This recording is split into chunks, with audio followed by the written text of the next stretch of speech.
Oh, have I chicken jockey.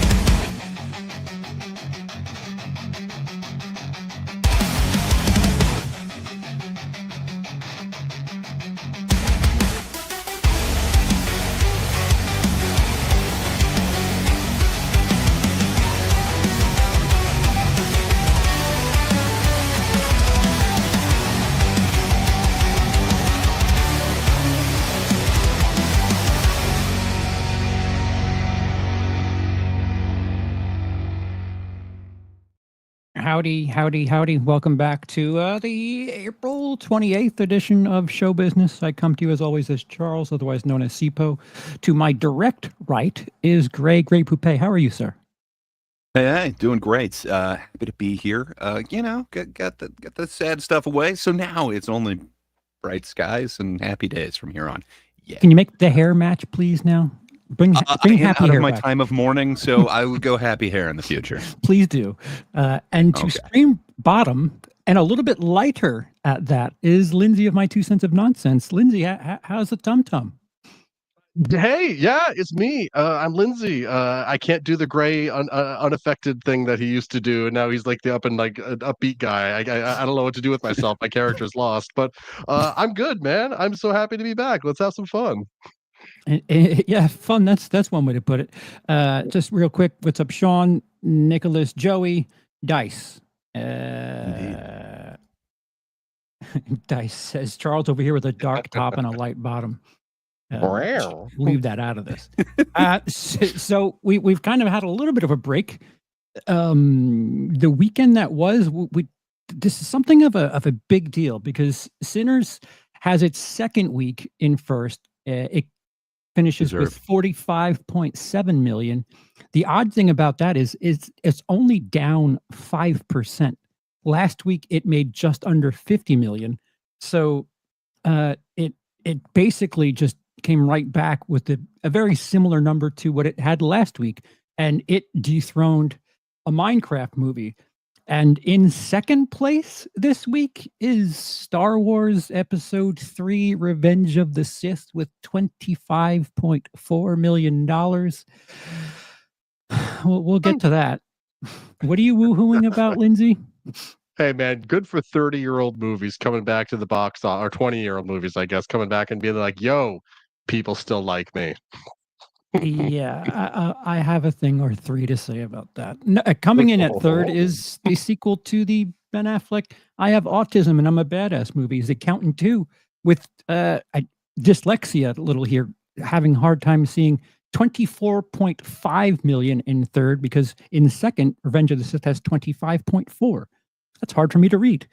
And rounding out the top five, a Minecraft movie drops all the way to fourth, but still brings in 22.7 million. So people are still throwing shit at the theaters, apparently. And Until Dawn, another new release this weekend, is in fifth with $8 million. Good for it.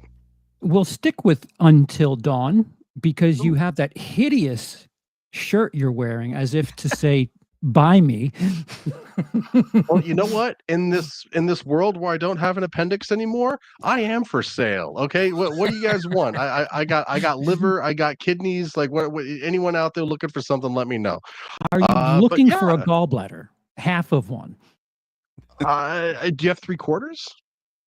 I have a gallbladder and 2 stones. Oh, okay. That's close enough.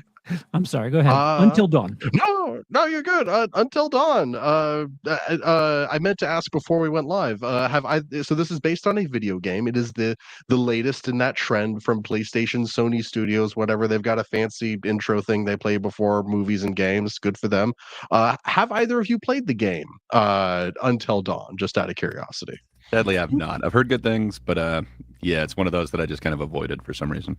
How old is it?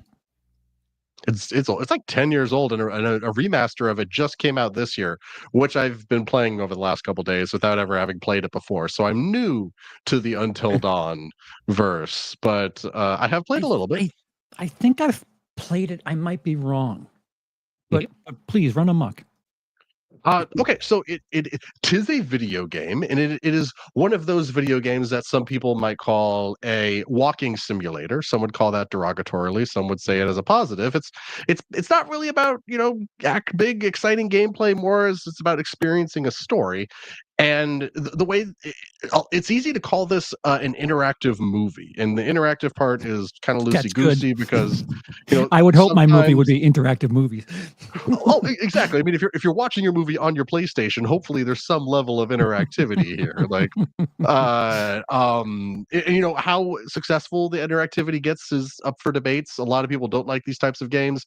I've only played a couple of them, and I don't love Until Dawn, but it's really interesting because it's very well acted. Hayden Panettiere, Rami Malek are like in the cast, and this is like before Rami Malek was like an Academy Award winning guy, so that's kind of nuts. Yeah, this is like before like go ahead. I'm sorry. Is this the game where you have a missing kid in a store and you're like, his name's Jason or something, and you have to call his name, and it's like this weird dream sequence? If that's in this game, I've not gotten to it yet, but I've heard people talk about that before because there's like they only use like one. I think they only had like one voice file for someone saying Jason. Yeah, so they just keep changing the pitch and the volume of it, trying to make it sound like multiple takes. I don't know what game you're talking about, but I think they're in the same thing of this like walking simulator where a lot of the game is just kind of just like a lot of Until Dawn is characters just walking in snowy mountain paths and talking, and it's like kind of cliche horror, horny comedy things, and some of it's not bad. It's very well acted. Again, Hayden Panettiere and Rami Malek, we got some high swingers in this game, but it's also like after the third or fourth time I was walking down a snowy mountain trail with characters just kind of being horny at each other, I don't know, it kind of starts to lose me a little bit. It's incredibly well made, and this type of, trying to make a video game something it's not is interesting. Playing with Heavy Rain. Thank you. By David Cage. The first walking simulator I played was Indigo Prophecy or Fahrenheit, if you're cool.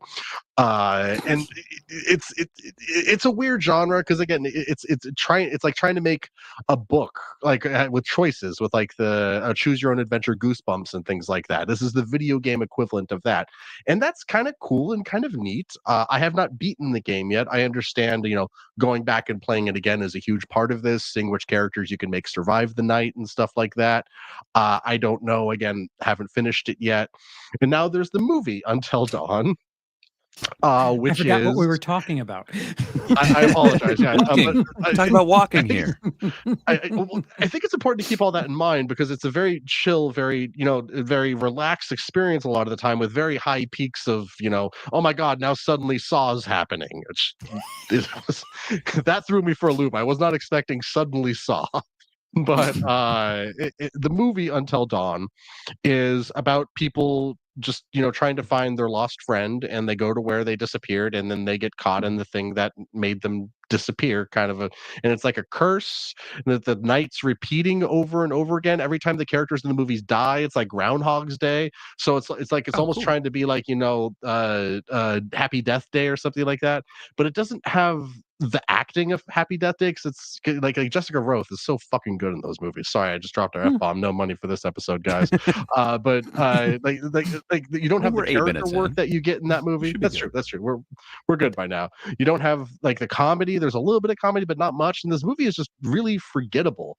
And there are cool deaths because again, it's all about people dying and then resetting and trying the night again, which doesn't seem to be a feature of the game. Again, haven't beat it yet. Maybe in the 6th hour, suddenly it turns into Groundhog Day. But I think if 5 hours in, I would have seen that by now. So it feels like they took the name Until Dawn and constructed something else entirely from scratch around it. And I mean, I'm not going to video game adaptations, right? Like, True. Isn't that kind of what they've done for all the Resident Evil games? And God, like a handful of other mixed ones. results. I do like some Resident Evil movies, but some of them, not so much. The aforementioned like Minecraft movie, like it's not so much Minecraft. Like you're always kind of taking a couple elements then doing your own thing with it. Yeah, but Flint and Steel. Chicken jockey. Yeah, I don't. I Sounds think this one's going to fall off a cliff. I don't think we're going to see this anywhere near the top 5 next week. yeah, Yeah, already. there's a Yeah, significant fall off from 4 to 5, let alone I don't know. it's What's kind of funny how it's 25 million, 24 million, 8 million. Yeah, it's a tight second, third, fourth. Mhm. 3 million separates 3 spots. The Accountant 2, I liked the first one. It's not something that like I remembered came out, and it has kind of smushed in the middle of a bunch of other things. Like Mhm. if you look there, yeah, there's definitely layover on Sinners. Apparently, Sinners, Revenge of the Sith, The Accountant 2, well, maybe not Until Dawn. They're all fighting for the same audience there, and Yeah. I think I don't it's think neat. so. Oh, Sinners is doing something a little different. I understand true. like the one trailer definitely made it seem like a little bit more of a straight up action flick, but mm, they're going for something a little different. I don't know that it's necessarily the same audience, but that trailer kind of points it towards that same audience. so maybe Sinners took away from Until Dawn. I would Probably say took away like from all of them. yeah, Yeah. I have a I, feeling everyone who wanted to see Until Dawn has seen Until Dawn. There's really not going to be any interest left in the pot after this. the fact that Minecraft's still kind of poking around with 22 million is Poking I, around. I don't know like What's up over it, here? What are you guys doing over here? like I don't think it's that much of a surprise. Like, okay, I get it. Everyone doesn't love the movie. Fair enough. But man, it's a family flick. Like, I can't think of another really big one that we have this year, but look at all the top ones from last year. I think it's like 2/3 of them are like family flicks. I think this one's gonna have a little bit of legs. I feel like if you're going to see it, you're trying to be a part of the meme, which I feel like that part is kind of happened already. And if you're like, waiting to see it at the theater, you're kind of scared to go because of the meme shit. So I it to me it feels like it's gonna do its thing and then just fall off a cliff. Because it's just not gonna be relevant anymore. But I clearly I'm wrong. It's the start of Um the franchise. It's gonna be relevant oof, again. Give it time. oof. Um And then you'll get a chance to chicken jockey in your own home. Like, come on, the memes. They're gonna keep going. yeah, listen, I don't know, man. I think it's part of something big. So I'll take the over on this one. I think it's not over. oh yeah, I don't think it's over. I just feel like once it is, it's just gonna be absolute. Um the um Sean, member for 30 months. God bless. Thoughts Yeah. on Netflix CEO saying we've saved Hollywoods and theaters are outdated. Ballsy statement. I'll say I do disagree though. Huh. It was a bad time to say this. I mean, We saved Hollywood and theaters are outdated. so I heard Yes. this quote. I Mhm. wish I had a little bit more context for it. Do either of you guys know the context for that? I I don't. I read the article. mean- I don't remember exactly, but Because like every studio company did Yeah. kind of go the way of Netflix, and they during the time where we were forced to shut down things, they did all go to streaming. They Mhm. all kind of did their own streaming platform and really tried to push. But man, I don't think it has worked out so well for them. It seems like Netflix Not does really. kind of have that corner marketed. Do we know that though? I do not. I am talking out of my ass here. It seems like everyone else is doing the push for theaters because you can actually make money. Where Netflix has never really pushed one to the theater, as far as I know. Yeah. That glorious Hollywood accounting.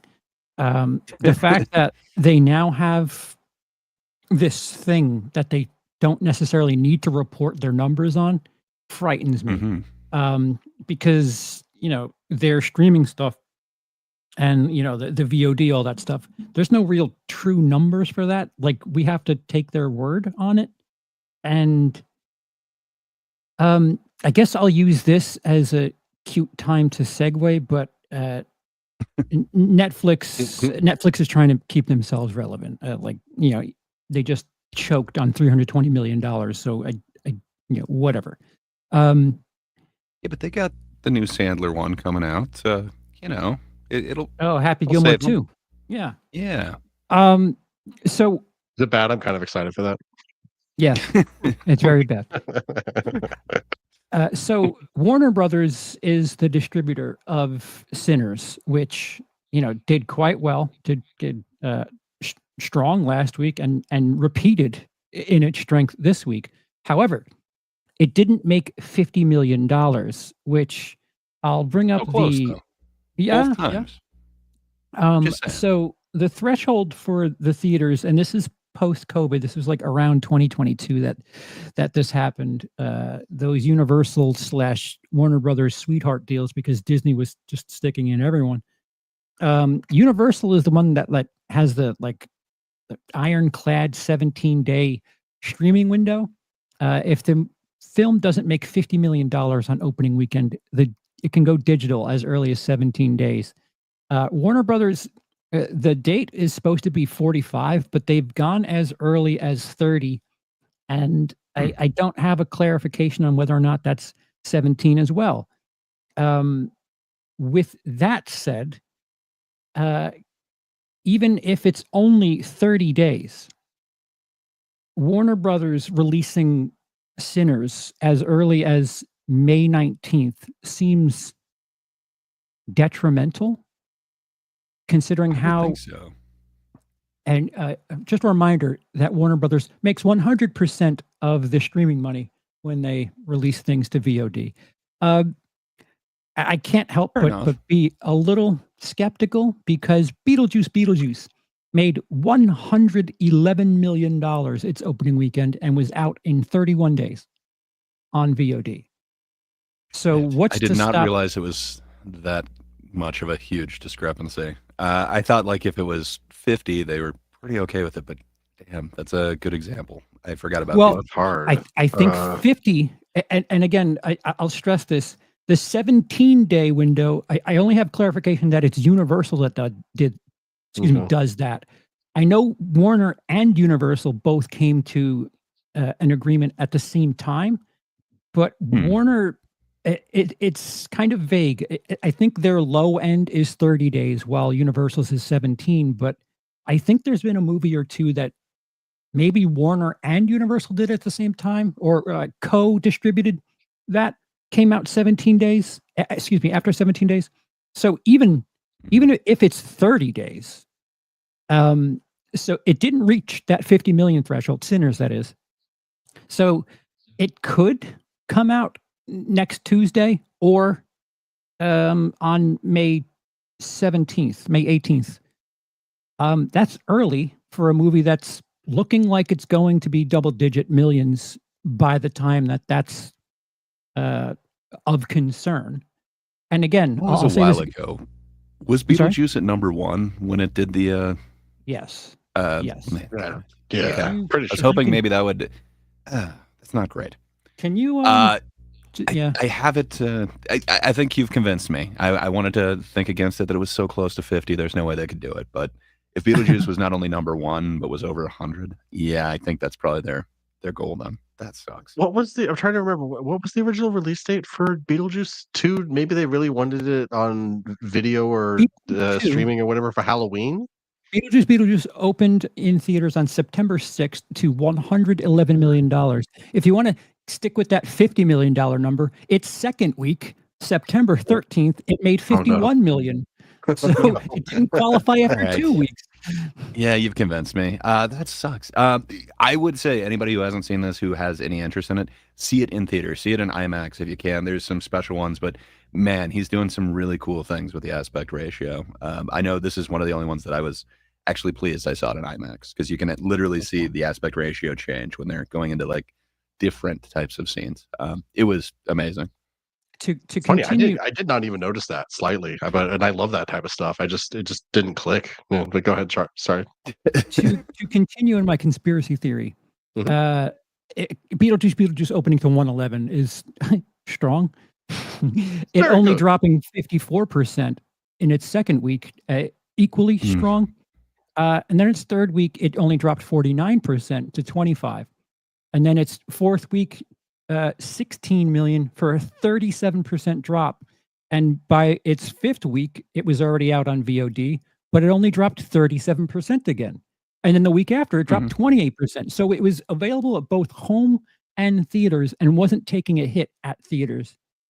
That does seem to be the trend. Like those that are getting it on VOD don't seem to be the ones who are still going to theater. So I don't think it's going to drop off that much if they do that. But man, I was just hoping that they would kind of stick with it because I know they gave some really special theater presentations.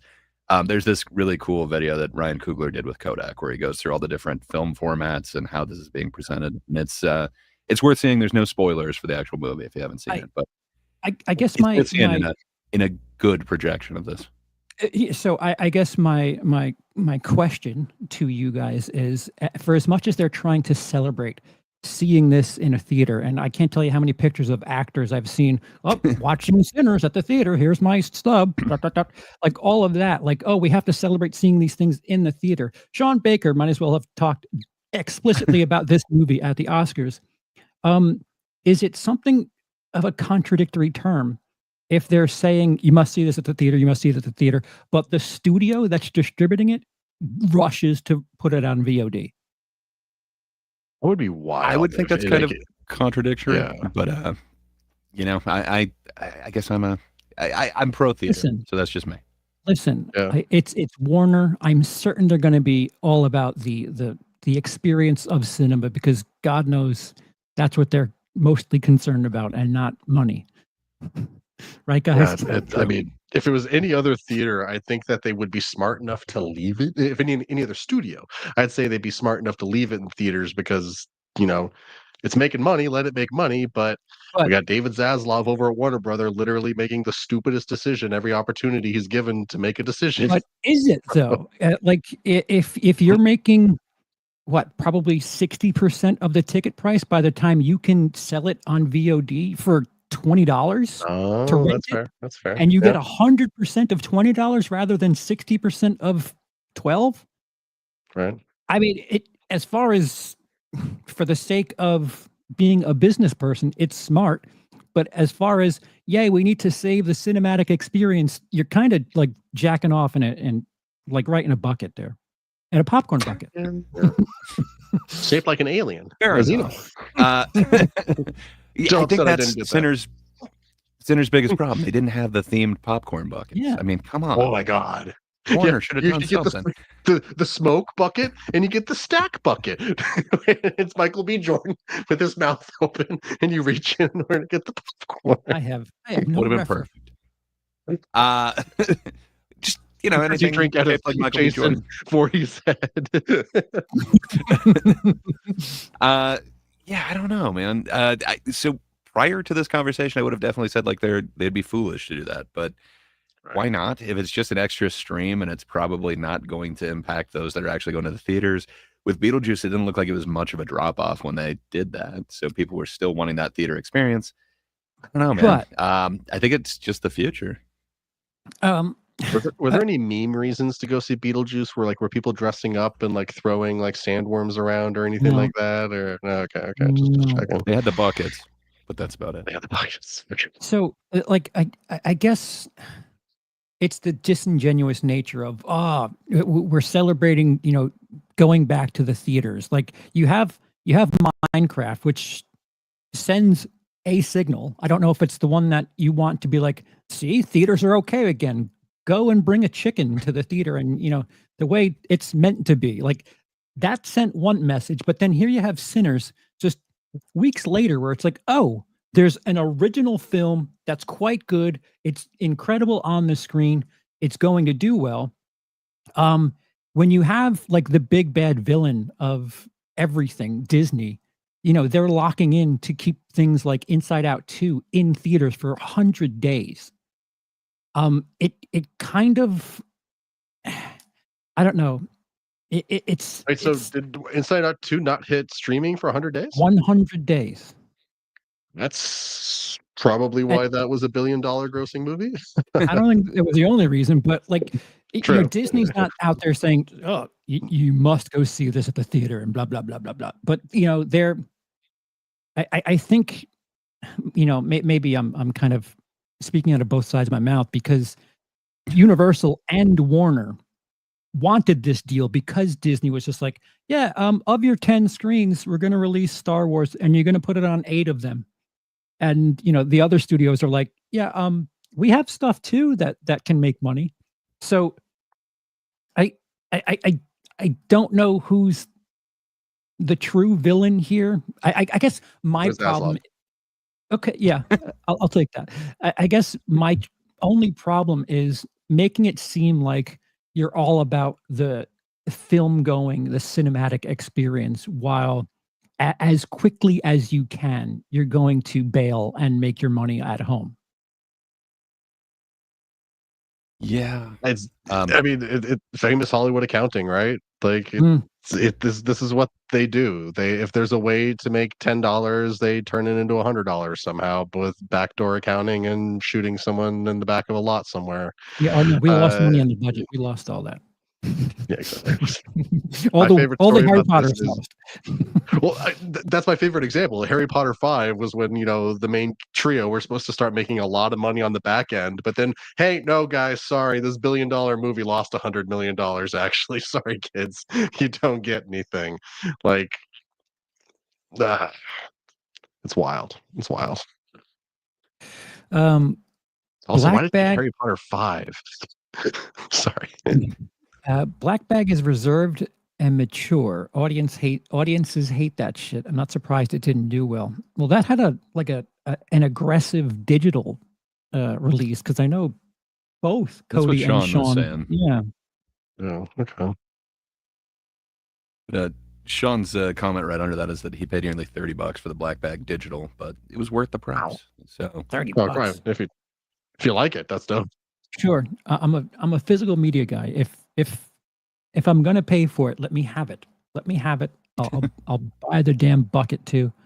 And on the we're gonna keep going up the ladder. Number 2 was Star Wars, Episode 3, Revenge of the Sith. What is the message? Is this normies? Is this Star Wars fans? What is yes. this? yes. It's Star both? Wars. It's Star Wars think how so. it should be. Don't you dare. Well, some people say that. Well, I mean, like once in a blue moon, you don't see it that often. It's kind of a big deal when it gets released. Like I think that's it. I'm officially old Kind of enough what I'm to. thinking. I'm old enough to remember being employed by the theater when this came out, and now realizing, it's been 20 years. Right. Yeah. I'm Yeah. dying. Yeah.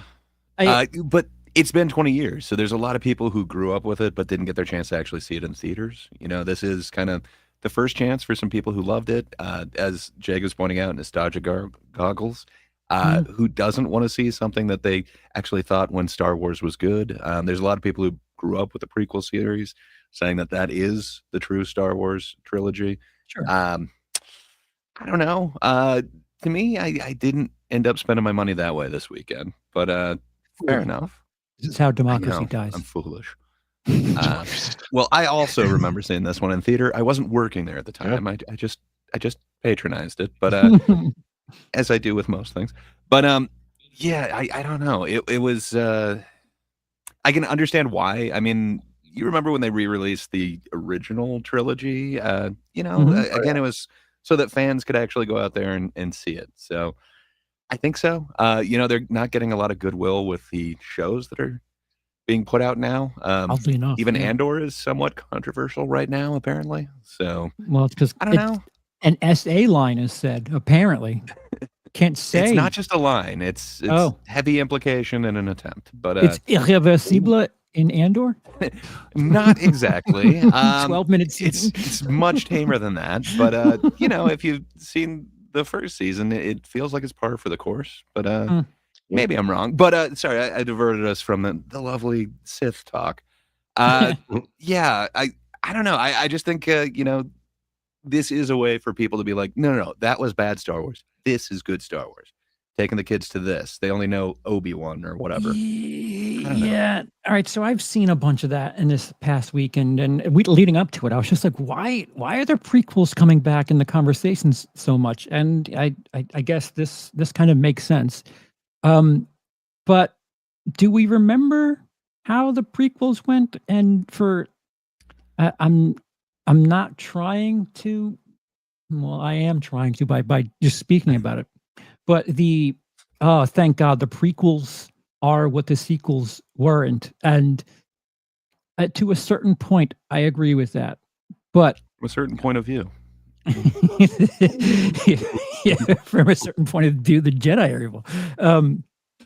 We need to remember that the experience from the fans and the backlash of the prequels is what caused George Lucas to sell Lucasfilm. Mhm. So this weird memory that we have with back when things were great. I don't know what experience you had. I mean, granted, if you were 4 and that's what you remember the prequels, right on. But it just take your vitriol for Last Jedi and Rise of Skywalker and all that, and then just kind of turn the clock back a decade. Same shit. So much so that George Lucas was like, "Yeah, no, I'll just take money instead." And on top of that, there's a bunch of. I'll highlight the thing that I just saw and I couldn't let go. Someone posted. Apologies if I'm doxing you.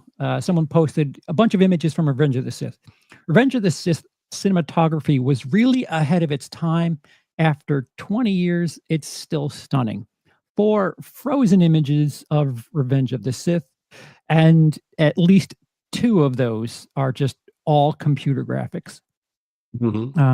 Miska Mauska Mickey Mouse replies, the image quality is doing the heavy lifting here. Revenge of the Sith CGI was ass, and everything looked fake as fuck, especially when the pictures are actually moving. This post is very deceiving, and I dropped a thank you meme on there.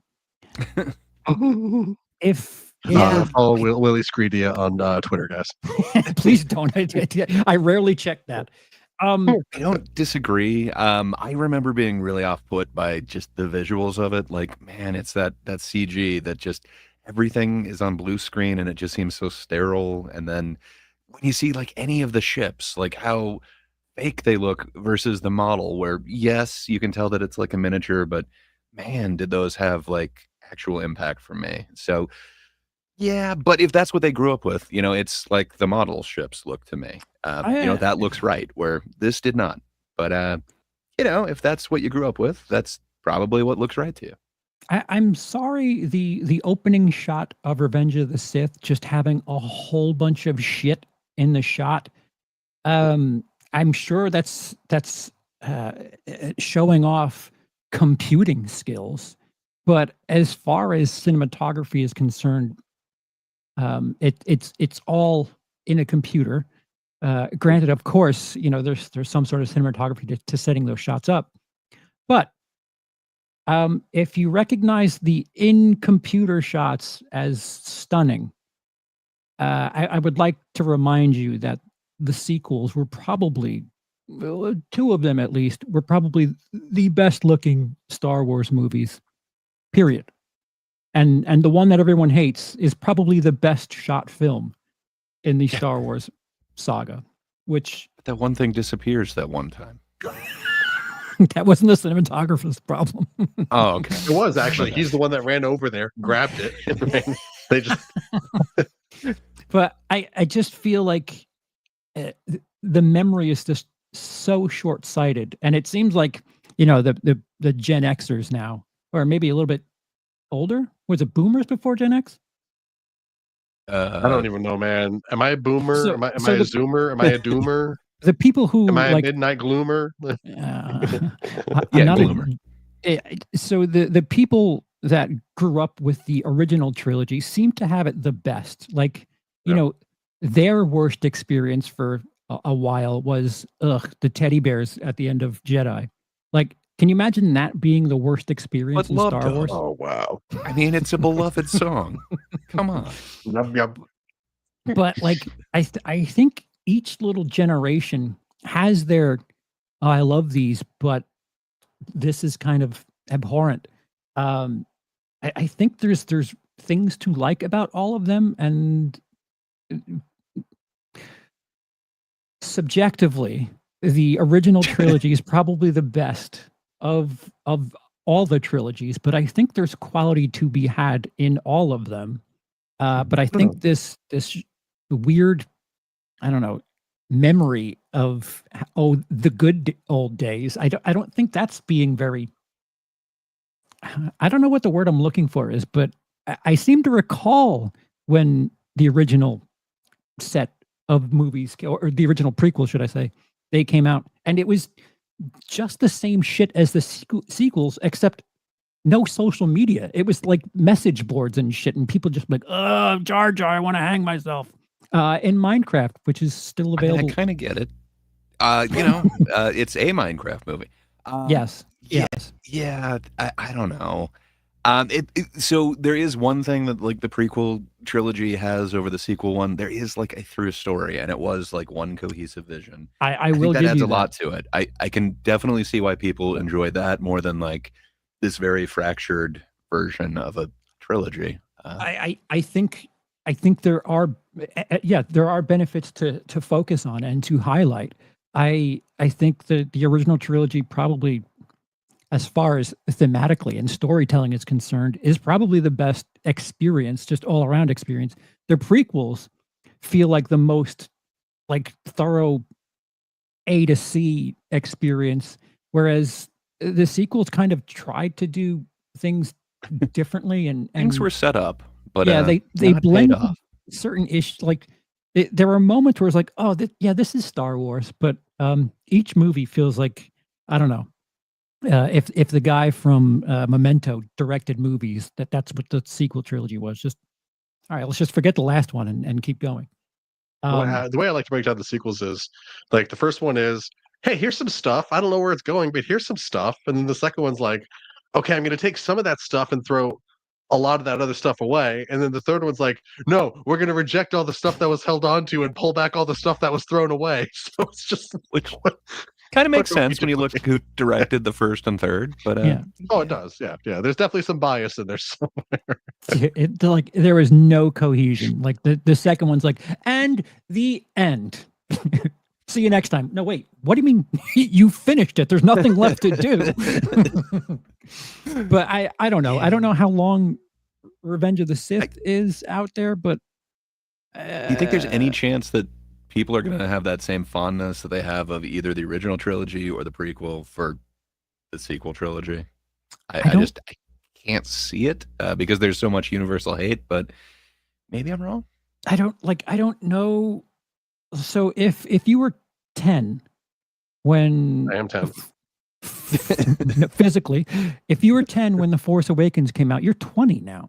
So there should be some sort of something. The only thing that the sequel trilogy generation has over the rest of us is they just keep getting more Star Wars content. And like, you know, the OG was just a trilogy. The holidays, the specials, those were like this is the worst thing Ewok ever. movies. I'm just saying. Right. They were like the the redheaded stepchild of that era. Wilford Brimley, though. I'm just saying. Sure. I think there's nostalgia in everything, and I just don't think we've seen it just yet as far as the sequel trilogy is concerned. Kids love it. Like I saw when I used to work at a movie theater at a restaurant right next to a movie theater, and when the second one, when Last Jedi came out, there were so many. I wasn't working there as much when the Rise of Skywalker came out, but when the Last Jedi came out, there were so many little girls dressed in Rey in my restaurant for weeks, just weeks. You're going to say hundreds hordes of them. I didn't think you were going there was Ray. porgs. No, there was lots of porgs. I had to bring lots of little ramekins of water so the porgs could have something to drink too. That always got me a little extra tip. Yeah, I'm a whore. I admit it. It's easy to be that person online and be like, "Blarg, I'm a 30 to 45-year-old man and I don't believe in Ray Skywalker." But we used to have that opinion about the prequels, and they eventually found their audience, and now they're extremely beloved, and we're going to see that with the sequel trilogy. I don't think that I don't think that The Rise of Skywalker will be number 2 at the box office for its 20-year anniversary, but I do think those first 2 movies will find an audience and be beloved down the road. Or maybe I'm just being optimistic, but Yeah, because if you were 10 for Revenge of the Sith, you're 30. Maybe. I mean, who remembers being 10? Like, sure, there's some things you probably remember. All right, whatever. Pokemon. But maybe it was like this is something that's huge for me, and you go back and you watch the movie in the theater, which, like, I get it. Like, what was it that came out last year that did very well for a little bit? Coraline, was it? Yeah, Coraline did well Coraline, last. yeah, around the same time. So yeah, there could be some sort of, I don't know what it says for the theater industry that, the old stuff, like the re-releases, is kind of what's, I don't know what message that sends to the industry to say, yeah, never mind the new stuff. Can you just throw on an old tape from 2006 and we'll just watch that? Okay, first of all, if they start playing like VHSs from the 90s at movie theaters, like that level quality, I would go see every movie You wouldn't ever. steal a car. Says you. Yeah, I think it's cool. I want new things that I have not seen as well in theaters, but I think it's kind of neat if some old classics are really kind of giving the love and attention with great theater runs. Like I Van think that's Helsing? kind of charming. Yes, definitely Van Helsing. Also just over 20 years old. Oof, don't. Oof. But so we talk about theater stuff and new stuff, and for as much as Sinners should be celebrated, I guess because I haven't seen it, we're not going to be talking about it. I apologize. 2 weeks in a row, it does rather well. It dethrones the big movie of the year in a Minecraft movie. But for as much as there's so many different reasons to celebrate this, it's something original. Adults are going to see it. It's not part of an IP. I can't help but think all of that, like, yay, movie going. I can't help but think that that's going to be undercut by the studios at the very least. And what kind of message does that send to people who are just like, dude, I just want to have a good time at the theater? Yeah. When people make money, don't care if you have a good time at the theater or not. They just care that you give them the ticket price. Yeah, but what? Like pickleball's the answer? Like what? Yeah. Yes. I think it's dual streaming and theater. dual streaming. That yeah. Like I said, a couple of the theaters around me were kind of toying around with that like second screen thing. Like essentially, you can bring out your phone. I don't know. That just seems horrible to me. That seems like a bad idea. Much worse than pickleball. But I don't know if it's popular. I guess. I guess. Like, is the movie playing in the background as I'm playing pickleball? Like, is it like is like the wall that we're hitting the pickle against? Is it? That would be cool. I would be down with pickleball if that's the case, but I don't think so. I think it's just a pre or post activity.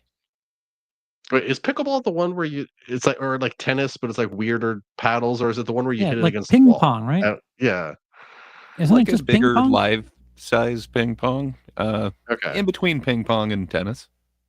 Okay. The word pickle does not need to be present in that at all. So Pickle hater over here. yeah, what I have a problem with is them making it seem like everyone it's time to go back to the cinemas. It's yay, look, something original and like it just feels like fucking marketing. Like, what do you want to hear? That's what we'll tell you, and they don't follow through on that. Like Netflix, just keep raising their prices. I would love to see their numbers. Never will. There's two things, and this is like old man yelling at cloud. There's two both. things I mean, we're on the internet here. that the cloud, that my generation and maybe older and younger have, is the theater going experience and the rental experience. And if you're me, you want to keep them and have a physical copy and put it on the TV, where Netflix is everything that isn't. Here, watch this at home. It's not yours. And I don't want movies to be that. I hope, for as much as people are like, oh, check out all my vinyls that I'm suddenly into now. And I'm collecting VHS tapes because that's a minimalist. For every one of those, I hope that they're supporting cinema the way they, like, as much as I say that, I'm like, why is it our job to be holding them up? Stop making mistakes. It's never their fault, though. You see, this it's the CEO mindset. It's not my fault. It's everyone else's fault around me. It's not my terrible decisions that are ruining the company. It's that people just don't like things anymore. But they're just so short-sighted. Like the COVID should have like really knocked them on their ass, because Blockbuster, Netflix knocked them just out.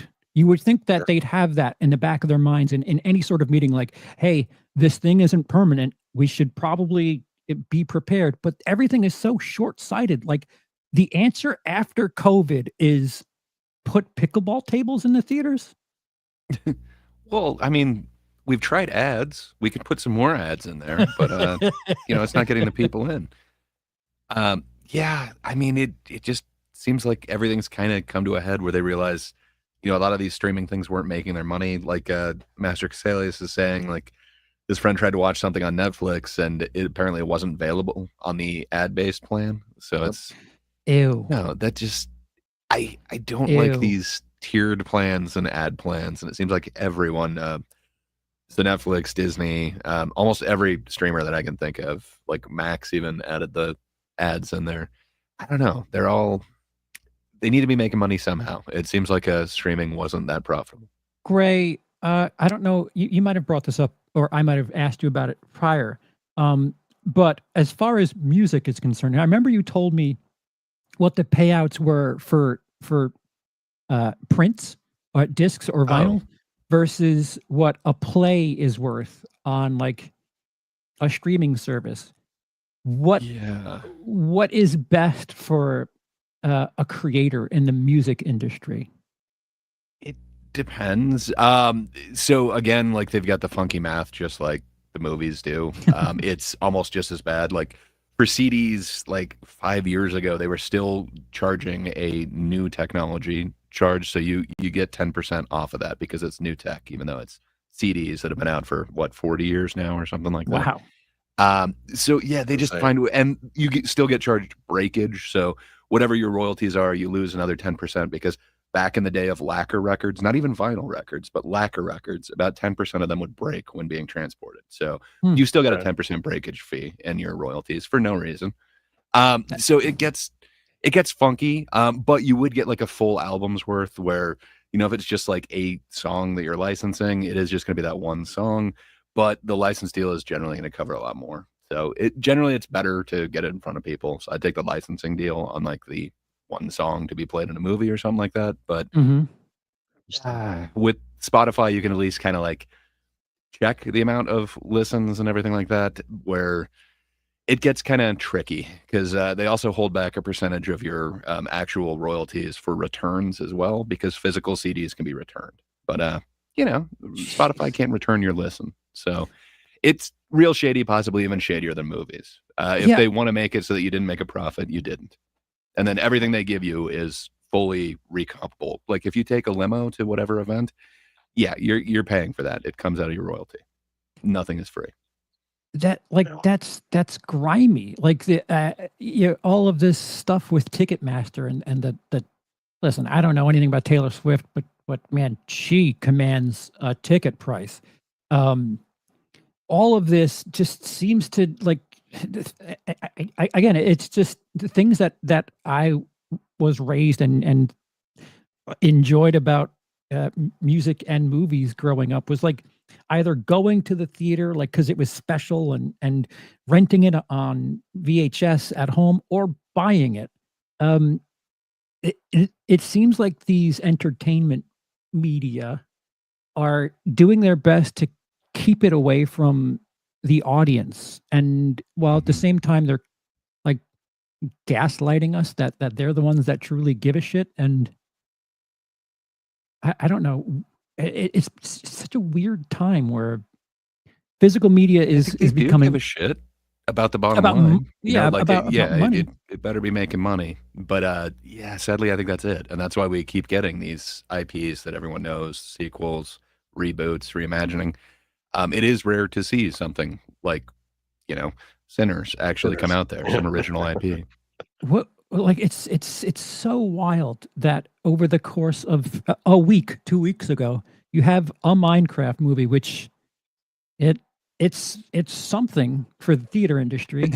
I don't know if it's a good thing or a bad thing, but people are going to the theater. I mean, you have theater employees that are going to have PTSD from that experience. I remember the chicken jockeys.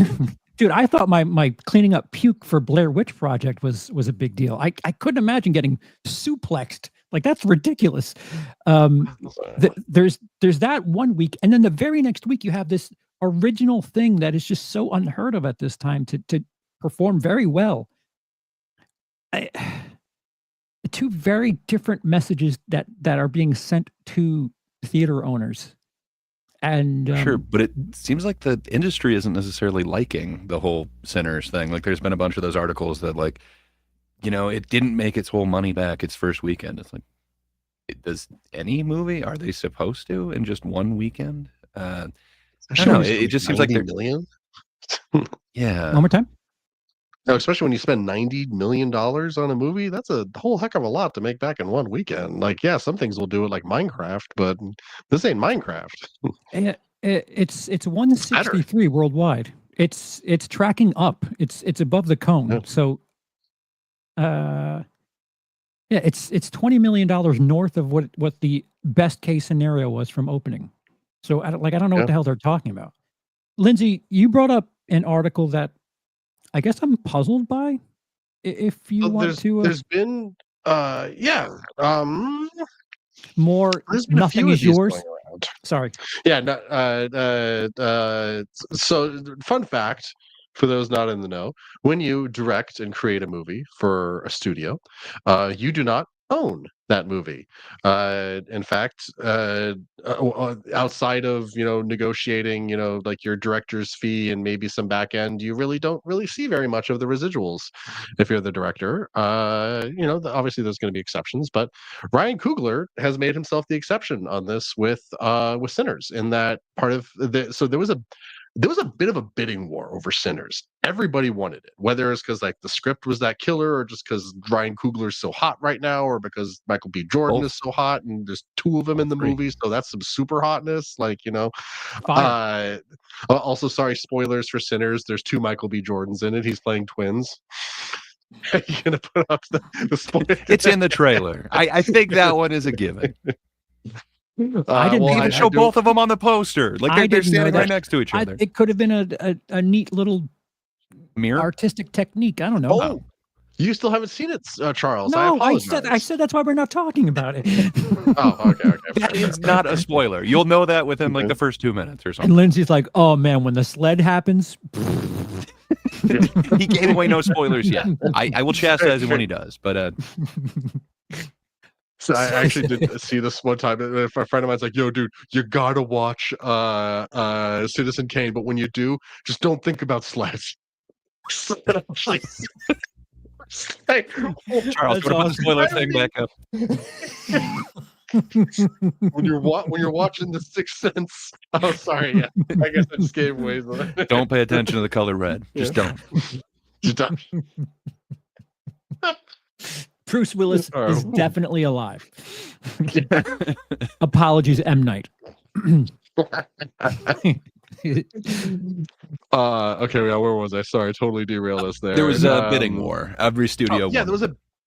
I don't know about every studio. We probably never know. Like, it was Warner Brothers versus who, but people wanted Sinners, and Warner Brothers ended up winning out.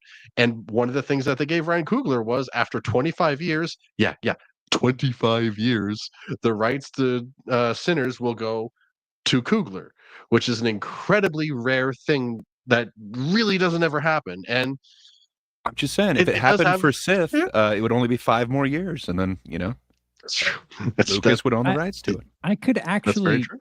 I have a very similar case. That this is kind of irrelevant in the grand scheme of things, but Let me have it. over 10 years ago, I wrote and directed something that I ended up not finishing, but I could not do anything with it because I didn't own it.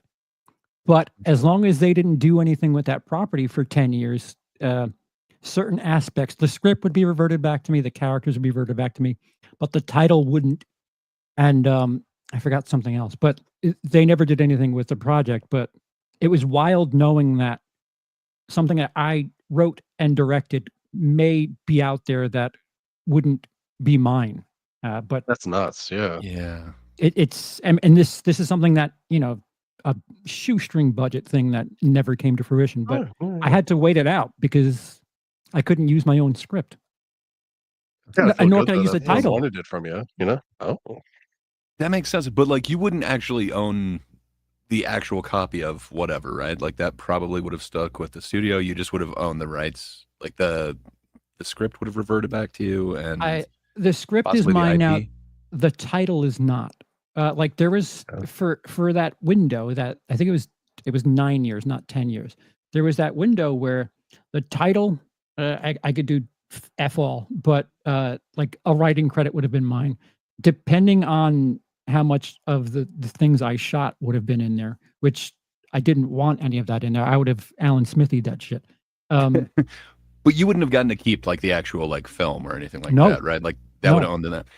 So that's kind of standard. And same thing with like record contracts. It's like, okay, you get a percentage of the sales, but the actual masters are owned by, whatever label is paying for it, much like the studio thing. So that's just crazy that they're willing to give Coogler the rights to that. Like, that seems unheard of for the actual like finished product of the film.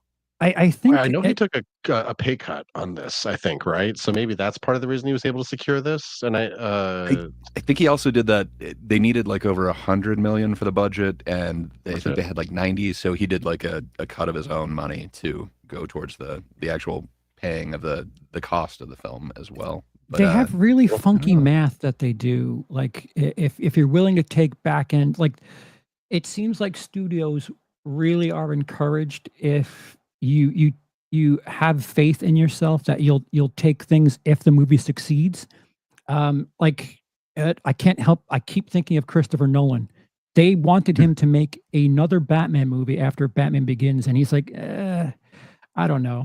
And they talked him into making The Dark Knight by giving him a budget for Inception. And again, this is Warner Brothers that benefits from 2 Nolan movies. And like they backed into 2 brilliant films. Like, the way they got Christopher Nolan to make The Dark Knight was they had to, I mean, if you think about it, try selling Inception, try selling its budget to someone based on the elevator pitch. I don't know if you're doing that.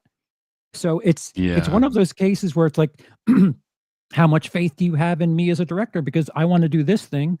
I'll do this thing that you want, but I also want this other thing. It's wild, the things that they do, like the weird trades and things, like Friday the 13th for the longest time. Paramount and Warner did a trade where one wanted the rights to whatever potential sequel would have happened with Friday the 13th, and they gave away the rights to Interstellar. Interstellar went and got there's made. not going to be a franchise there. Come on. Yeah, but at least the movie was made. There was no Friday the 13th movie. They just gave the rights away for Interstellar. And then Is this much closer to Jason XX? Come on. I can't wait for the 20th anniversary of that. Oh, I think that's Imagine happened. the final shot is Jason trying to stab someone, but the black hole is sucking him in, so he's getting spaghettified as he's trying to stab at the last moment before he's just completely yanked out to space. But, like, yeah, it's interesting to see these things that do happen and don't happen, and these deals. Like, I guess if they didn't have faith in the project and to say, yeah, it's yours after 25 years, if the thing only made $25 million gross, they'd be like, yeah, all right, whatever. But it's just one of those instances where it's just like, oh, this might be a big deal. And if you can't get like sequels and shit done within 25 years, like what is wrong with you? Like, there's How long has it been for Friday the 13th? well, at least the person who made the trade got Inception, Interstellar. Interstellarception. Like- And Hoax 000 has a point. Like, you're always smart when you sign a deal that puts in the contract that the masters go back to you. Yes. Yeah. And if you're in a spot where you can actually negotiate for that, hell yeah. Like, that's of course what you want. But sadly, a lot of like beginning artists, you'd never be able to get the masters course of not. any kind. No, because they don't want to just rent your movie, They actually want the Right. physical copy. Right. Yeah, I mean, it's wild, but if you think of the studio, you have 25 years to do, like, if you want to do sequels or whatever, you have the time. I mean, if you think about Mission Impossible, there have been 5 of them in the last 25 years, 6. It's 6 or 7 now, isn't it? I was going to say, I in thought the it was last more than that, but 25 I don't know. years. I tapped out. Mission No Impossible Emilio, 2 I was say no. 2000. So yeah, it's all the ones after one that they've made in 25 years. So, like, that's plenty of time. Do you think Sinners is going to make it to 7 films? And I even if think so, what does it matter if it goes back to him? Hmm. You can go back to the law office and work something else out. By the way, Could be the one wrong. that's about to come out is going to be the 8th Mission Impossible movie. So I was gonna say 7 5 seemed sequels. low to me. Like, I thought I Yeah. remembered saying no to like more than 5 of them. But yeah, I don't know. I could be wrong, but I don't think Sinners is going to be a franchise. I don't think they're looking to do that. But nowadays, everything is franchised, so who knows? Maybe I'm Yeah. wrong. Like, this is just like it's silly shit. I think whatever you plan on doing, like, it almost forces their hand that they have to tend to the property for at least the next 5 years. Like, you might want to make physical copies to make whatever extra money you can from physical copies, because 25 years from now, if I was Ryan Coogler, I would go to like Criterion or something and license that shit. Have extra, so he gets the master. So like a director's cut, deleted scenes. Like, I mean, how many? Shit, we just had a different cut of Godfather 3 come out 2 or 3 years ago. So Mm. that's 30 Yeah. years old. So yeah, Wait, how many years has it been? We're due for a Blade Runner recut, aren't Right. we, by now? I think. Caligula is almost 50 years old. That just had a redo. So it's the gift that keeps giving. Yeah, I'm- one of my favorite YouTube videos ever is a guy talking about how, like, the VHS was like such a racket because you release the crappy like pan and scan version, but then you re-release the director's cut that's in the widescreen, and then you've released the copy that's got both on it, and it's just you force people to buy the same movie 3 times. Yeah. I've eaten shit on a couple of movies. I bought Citizen Kane on 4K because film school has just drilled it into my skull. You need to own this movie, and I haven't watched Sure. it. I mean, I don't think I watched it on Blu-ray, and I just must you buy. haven't seen the director's cut? No. The commentary, though. Yeah, I got to be honest. I have a whole bunch of them I watched maybe once, and then that's about it. Nice. But Nice. this is one that I would like to own, though. Man, there's some really fun stuff that he's doing with just the overall visual presentation, and then not to mention an entire other side of it. It's an experience, man. Yeah, I've had slight spoilers being told. My spoiler is visuals good, audio good. Mm-hmm. Was it the twins thing? Inspired. You Whoever know my told you opinion the on the twins thing's audio. a jerk. Well, now, and Ryan Coogler's only 38, by the way. So, good for him. Jesus Christ. Yeah. Wow. That's insane. Wait, so he was like 30 when he made Fruitvale Station then? Something like that. Younger. It was 12 years ago. He was 26. Nice. That's all. Good. Creed? Yeah. Black Panther? Creed 2? Yeah.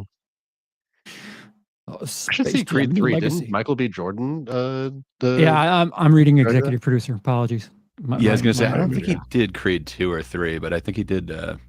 Yeah, director on Wakanda. Black Panther, Wakanda Forever, Yeah. Sinners, I like Wakanda Creed, Forever too, by the way. Black. Yeah. Oh yeah, Black Panther. All right, so he did both Black Panther. All right, so Yeah. I'm looking at all of his. Apparently, he was a screenwriter and story by and producer on Creed 3, a producer of Bitter Root. Unfamiliar with that. Producer on Space Jam: A New Legacy. Good for you. Seems like he's a little Wild smart going with, up, with the back end stuff. Probably. I mean, he seems like a smart guy. He makes movies that are about things, that's, and he's Objectively, yeah, they're about things. He's maneuvering the system like very well. Like he's, while making, kind what should in a lot of cases be considered kind of controversial movies, and he keeps making them, and they keep doing really well. Like Black Panther broke all the records. Black Panther 2 is one of the stronger post-COVID Marvel movies, and now he's got this. That's the highest rated, the highest grossing R-rated horror movie of the last decade, with a 6% drop at the 5. excuse me. 5. Sorry, 5. Oh, I think it was actually 4.8, but you round up to 5. But 4.8% is actually the second best. Wait here, I've got that right here. It is the second best second weekend drop on a non-holiday weekend. The first one is Puss in Boots with a 3% drop. God damn. Telling you, Yeah. deserved. But Yeah. oh yeah. Yeah, Jacob says it was nice to see a mainstream movie that felt like it was made for adults, sexually charged with believable, messy characters. Yeah, This movie's horny in the right way too. Like it's not like 50 Shades of Grey where it's Spoilers. Sorry. Okay, I'm sorry. But it's no horny yeah. woods. What did you call that one? Horny walking in a hills and wilderness one? I mean, what? 50 Shades of Grey? the $8 million one from this, the video game adaptation. Oh, that you were Until all Dawn. about, sir. Until Dawn. Oh, Until Dawn. Yeah. Yes. Jason. Well, what's funny about Until Dawn is like the characters' models look good, but they can't really touch each other and look good. So we just have these characters like just being horny at each other, but they're also like keeping their distance. Oh, like The Sims. Exactly. I feel like if someone were smart, they could kind of capitalize on this niche market. Like I don't know, someone who has money to piss away, not owning Twitter or anything. Who's the guy that owns the Dallas Mavericks? He's got a ton of money. Really Mark Bob Cuban? Marley, Is it Mark Cuban? Cuban. It's just Cuban. Yeah. Okay. I would imagine if you were to like just maybe open 100 theaters across the country that are wander bags. You can't have a cell phone in there. And they play A24 neon adulty stuff, and you pay a little bit extra, but there's no kids. I think people like me, if I had money, would pay to go and experience like non IP shit at the theater. If you could guarantee me that there weren't babies, there weren't people throwing chickens at each other, I think people would pay that, but you need the person to take the risk. And I guess with money, who the hell's going to do that? Yeah. I mean, it's a pretty big risk, but it seems like it's paying off right now. Well, like I guess I hope it continues to. Our last hope was probably the Alamo theaters that are now property of Sony. Yeah, which is a little depressing. Can watch Until A couple of Dawn. them. I think a couple of them are still showing like a very interesting version of Sinners, a very unique one. I think LA and New York have most of them, but yeah, I'm pretty spoiled. And well, if I were there, when I'm in New York, it's being a 25-minute train ride from That's not bad. premieres and a lot. I mean, Lindsey, you're probably in the primo spot there in LA, but Being in the There's- flyover states, what can I say? I got IMAX, and that's it. I enjoyed IMAX. It was worth the extra IMAX bucks. you probably still have like a drive-in theaters too, right? I think they just shut the only one that we had down. But during COVID, we had no. 2 drive-ins, which was pretty fun. I got to be honest, that was a fun throwback thing. You know, you get a double feature. Good times. That's cool. And a roller derby. You still have roller derby? Sadly, yes. You know, we're a few decades behind here, but yeah, you could do the roller derby, then head to the double feature drive-in. Oh, what an evening! And then You have go, a whole night, go to never leave bed your back in car. That's amazing. 1978. Yeah, I don't know. It's strange to get a read of what the situation is at the theaters. We're still on pace for not a down year by COVID standards, but I don't think the theaters are making 10 billion, which they'd be lucky to make 9 at this point. Minecraft did something. Sinners is something encouraging. I guess Sean saw Thunderbolts and he said it was an enjoyable experience. Sean Chandler, that is. Yeah. Like, it feels like if 2 of the 3 of Thunderbolts, Superman, and Fantastic Four, if 2 of those can meet expectations, I guess the theater industry's still okay.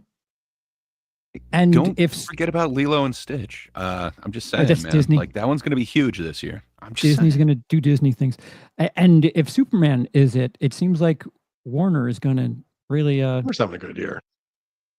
yeah. Warner could be, yeah. I don't know. Do we Disney could think use that? a hit. It's been a minute since Disney has anything but a flop. Oh, Disney's hurting, but yeah, Lilo and Stitch is probably going to be that back door for that.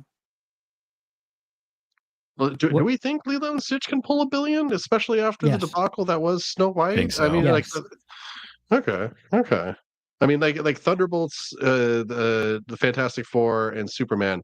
Yeah, those are all going to be up there. I don't know if Thunderbolts will pull $1 billion, but like maybe if it gets that good word of mouth and people fall in love with it, possibly. But I could see Fantastic Four pulling $1 billion. People are pretty hyped for that. Superman probably too. James Gunn has done it before. I didn't all 3 or at least 2 out of 3 of the Guardians movies pull $1 billion. I don't know if the second one did. I know the first and third one did.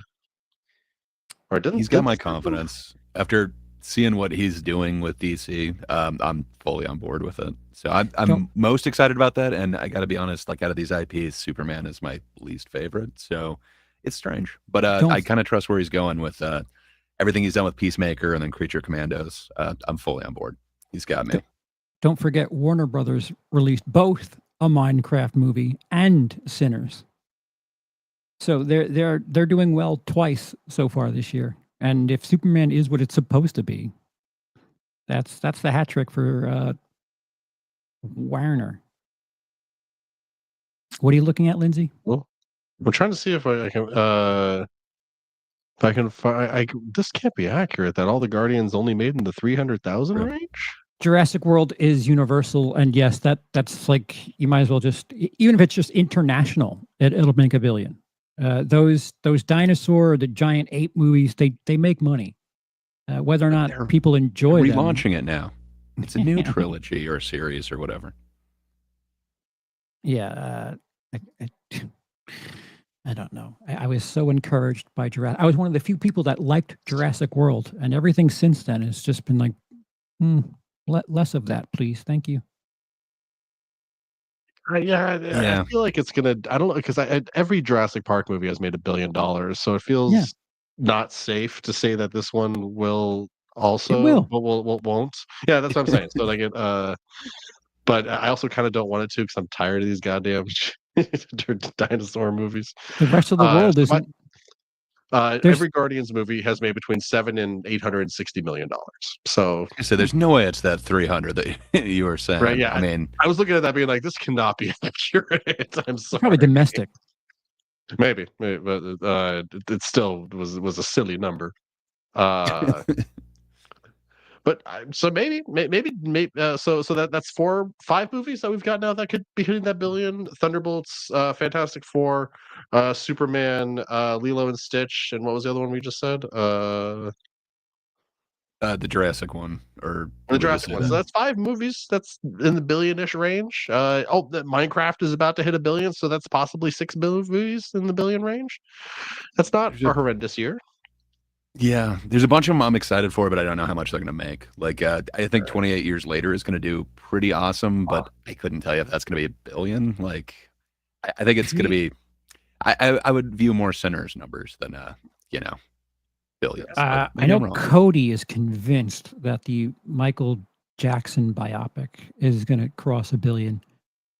Isn't that like that's coming out? Isn't that like in some sort of issue as far as what material is being released or not? Because they had an element of real life court stuff in the movie that people decided to sue for. Take your word on it. For some reason, I haven't heard anything about this. Right. It's supposed to come out at the end, like for award season this year, but you have to remember that Bohemian Rhapsody did a ridiculous amount of money for whatever the hell that was. Did very well. Yeah. I totally forgot about this Utopia sequel. Based off of everything that made a ton of money last year, I think that's going to be a big one any family film that has some sort of blowback behind it. It's pretty fair to say anything that's well known is going to perform well. But I tend to block those out because the family shit's going to make money. But I'm sorry, Lindsey, what were you saying? Fun fact, I forgot, I didn't realize this. On the Michael Jackson biopic, the guy playing Michael Jackson is MJ's nephew. Nice. Oh, that makes it a little weird. In the family. Is that considered nepotism, or is it just? I don't know. Okay, it's nephewtism. Yeah, my bad. It was right there. I just didn't reach for it. Thank you. Of course. Yeah, I think we tend to have horror goggles. I don't think 28 Years Later is. I'm not thinking it's going to be a billion, but I'd be shocked if it was half a billion. Yeah. You don't think it could do 50 on an opening? I think there's a lot 50, of buzz for it. 50, sure. Like we got Boyle and Garland back for this, right? If I remember right. Garland isn't exactly good. Garland isn't exactly box office gold because I wouldn't say that he is, but I think Civil War was 40 last year, and that other one, the Iraq one, really kind of fell asleep.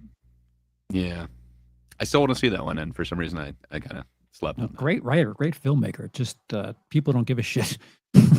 Yeah. Yeah. Wait, what is Alex Garland's highest grossing movie? That's a good question, actually. Is it? Would it be Civil War? But I don't know. It only made like 100. Is it Ex Machina? No, pretty good. No. It might be a writing credit. Yeah, fair enough. AJ, I just talked about horror goggles. I know what you did last summer. Well, we're talking about that Final Destination Bloodlines. Come on, we're less than a month away. Is it that soon? Oh yeah, May 16th. Holy shit! It's May in 2 days. Yeah. I don't think that's gonna do anything big, but I want to see that. Same thing with I Know What You Did Last Summer, whatever that remake is. Yeah. I don't think they're gonna do huge business though. Yeah, what I mean, if you want to use something for comparables, Scream 5, because it's kind of the same deal. And then Scream was so much stronger of an IP. Like, yeah, worldwide box office 138. I don't think I Know What You Did Last Summer's doing north of 2. We'll call it 200 million. So, by the way, it does look like Civil War is his highest grossing movie. Unless Men? Nope, Men is didn't it? do it. Okay, yeah. No, Men did nothing. Yeah, controversy, but not a lot of sales.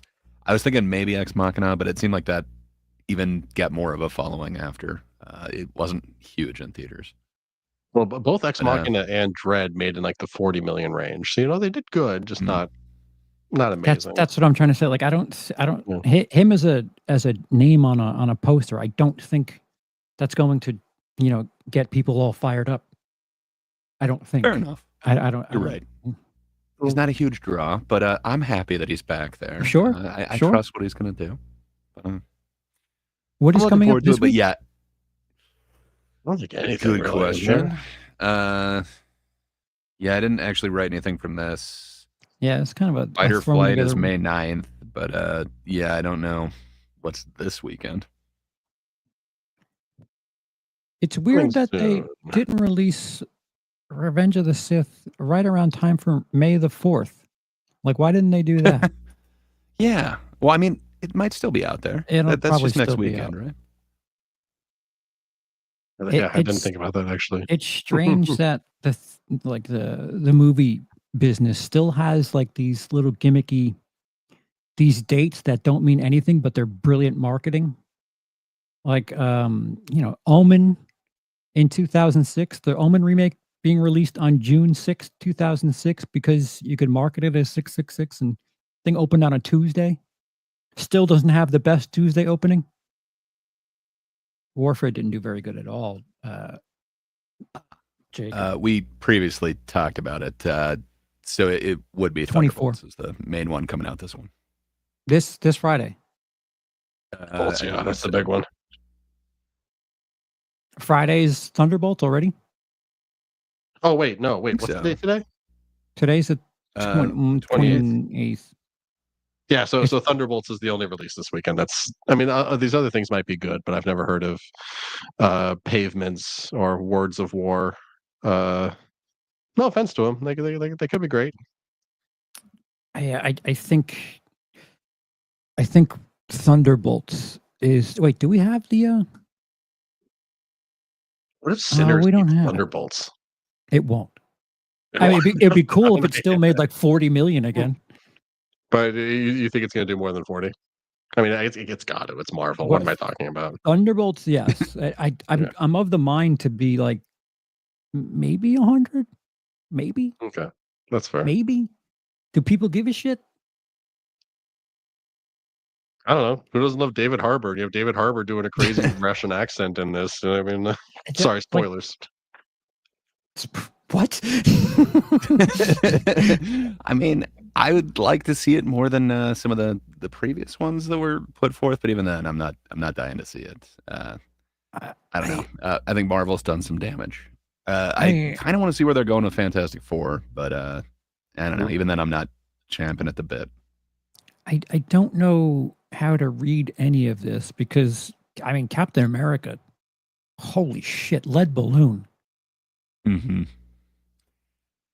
But I like what knew that they like reshot the movie like 3 times, even if they're not saying that with the budget. But man, name recognition, Captain America does nothing. And Harrison Ford. Thunderbolts is who now? What is bringing an audience that doesn't give a shit? Florence Pugh. Florence Pugh? I'm not sure. Stan Sitwell. I don't know what's his name. Bucky. Sebastian Stan. Sebastian Stan. That's it. Who loves Sebastian Stan? You know, he was Oscar nominated. Come on, man. I'm just saying again. Yeah. Oh, Elaine from Seinfeld. Who doesn't love Elaine from Seinfeld? She's kicking around in there. Julia Louis-Dreyfus. Yeah, she's up there. Julia Louis-Dreyfus, sing it up. Yeah, she's like the bad guy. She gets to be like the Amanda Waller of this. Yeah, pretty much. Yeah. Yeah, I don't know how many people are like, hey, that socialist chick from Oppenheimer, I need to see her in a fucking superhero movie. I mean, what's that actress? A couple times. What's that actress that went to that cult in Sweden? Also, she played Paige in that wrestling movie. I need to see her in a superhero movie. I can see your face. I mean, she was in Fighting with Your Family. And Midsommar. Sorry, I'm just like, wait, what? What happened? I was still like, oh my god, is Florence Pugh going the path of the girl from Smallville? No, Florence, don't.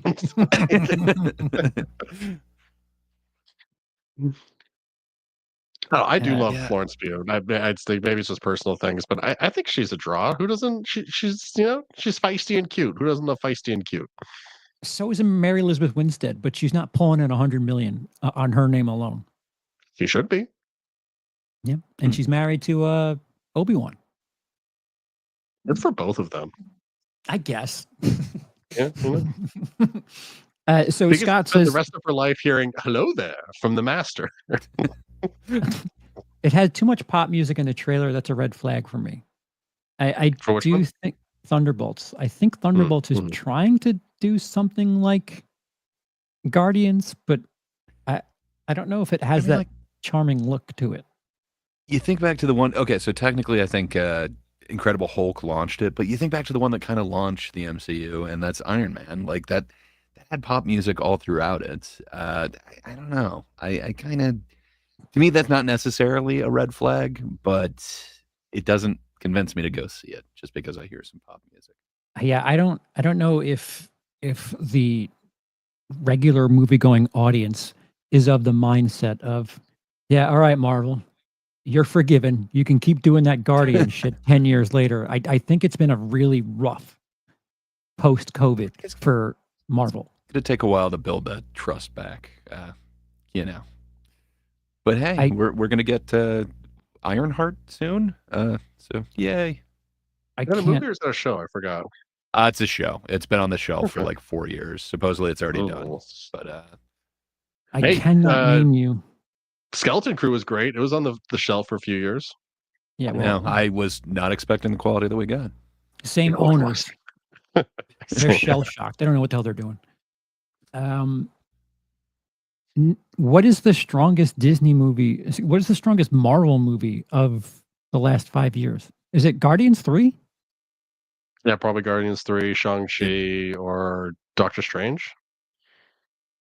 The last 5 years has sucked is kind of the problem. Not wrong. You know, like we're coming right out of COVID. The Spider-Man movie. Yeah. Spider-Man, Yeah, all the fair enough. Spider-Man. Oh, well, that's technically Sony. It was in the MCU. Doctor Strange was there being like, yo, we're Marvel. Yeah. Thanks, Adam. I could not remember the last part of that. It's something about home. But yeah, this one's No Way Home. About home. Yeah. All right. Yeah. I'm trying to think within their. Oh, Deadpool, Wolverine. Yeah, Deadpool, Wolverine. Yeah. But does that count? I don't. I know what you're saying. Like it is MCU, but it's like No Fox Way MCU, Home counts. But yeah, if they both TVA. count, I think you got to go. Deadpool is definitely the biggest one of the last. The movie that basically roasts the all of studio. Fair enough. I mean, you're going to get a less funny version of that in a few years with, Secret Wars, but good times. Yeah, it's been confirmed that it's all going to take place in the void, right? Like the Secret Wars stuff. It depends which version they're going with, but it's going to be a similar plot with a battle world type deal, which would be very similar to the void. Okay. Mm-hmm.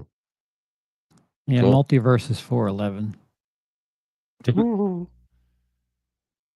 It's funny that the Marvel game that's out right now and doing really, really well for itself is all about multiverses. But the Rivals? Yeah, it's fun. I've put more hours into it playing Doctor Strange than I'd admit to my mother. But it's also not a game that you really pay attention to the story, because if you pay attention to the story, it just becomes utter nonsense. But it is all about multiverses and different versions of everybody. It's like two Doctor Dooms from two different timelines being like, "Rawr, let's be Doctor Dooms together." Yes, let's. And then they go and do Doctor Doom stuff together. Dual Doom? Sounds captivating. Yeah, so we got two Robert Downey Jr.'s. Bob Gale 3 hours ago has said there will never be another sequel to Back to the Future or spinoff. Well, as long as Zemeckis is alive, I think that's in his contract. Like, as long as he's alive, they need his permission, and he'll never give it. So, whichever happens first, I guess. He gets permission, rights, or he dies. Terrence Howard turned down Marvin Gaye's biopic because he didn't want to kiss a man. Quote, "I would cut my lips off." Unquote. We might be going a bit far. What is the check like? does he not want to work in Hollywood again? Yeah. Sounds like he Like, does not. wait. Also, like, who's the dude? Like, if it's Chris Hemsworth, like, give me all that. Sorry, I got a dude crush on him. You know, Dude, like, his alternative math thing didn't work out. So like, isn't he? Didn't he complain about being switched out for Iron Man 2? Yeah, Iron Man 2, right? He did. Yeah. Yeah. Yeah. I mean, he wanted equal pay to RDJ, which is, it's kind of tough. Yeah. Yeah. Isn't it that they were going to pay him less than they did in the first movie? I never actually Yeah. followed anything up on that. I just had heard the rumor that he wanted equal pay to Robert Downey, and they're like, no, hey, Cheadle, come here. I could be wrong. But I know there was a dispute over pay. Yeah. Don Cheadle and him. Do you think they ever hung out? Like, I'm thinking there might be a bit of a rivalry there, but that one sucks too. There was like this War Machine. At first, it was a movie, and then it was a series that was supposed to go. That Rhodey character definitely got shortchanged throughout those series. Yeah, definitely agree on that. What's up, Charles? I have something that I'm probably going to need you to read, Gray, because I have a little dyslexia here. Are you able to read that? Hopefully. I don't know if it's big enough. Yes, I think we're good. The Academy, okay, let's go. Academy sets new Oscar rules for 2025. You need to watch all nominated films to vote in a category. Wait, we didn't do that before? Like, you could just watch a couple and be like, yep, that's the one. That's what I was a little alarmed by. Other new rules and guidelines include cinematography shortlist, new casting award, and AI usage. Ooh, because last year there was controversy. Yeah. The Academy of Motion Picture Arts and Science has approved new award rules, updating campaign promotional regulations and key dates for the upcoming 98th Oscars. That's right, we're 2 years away from 100. The nominations voting period will run from Monday, January 12th through Friday, January 16th. Official nominees will be announced on Thursday, January 22nd. Oh, okay. Sorry, I read that backwards where it's like, wait a minute. If they're voting, shouldn't we know who they're... Then they vote and then the winners are announced. Fair enough. Following the annual Oscar nominees luncheon on Tuesday, February 10th, final voting to determine winners will open Wednesday, February 26th and close on Wednesday, March 5th. 5 to 10 days ahead of the live ceremony. Yeah. So, okay. I guess it was just 10 days ahead. Yeah, that dash threw me. What can I say, Charles? I'm also partially dyslexic. Among the most notable changes are revised voting requirements, the introduction of an Achievement in Casting Award. Ooh, now the person who's casting gets an achievement. Nice.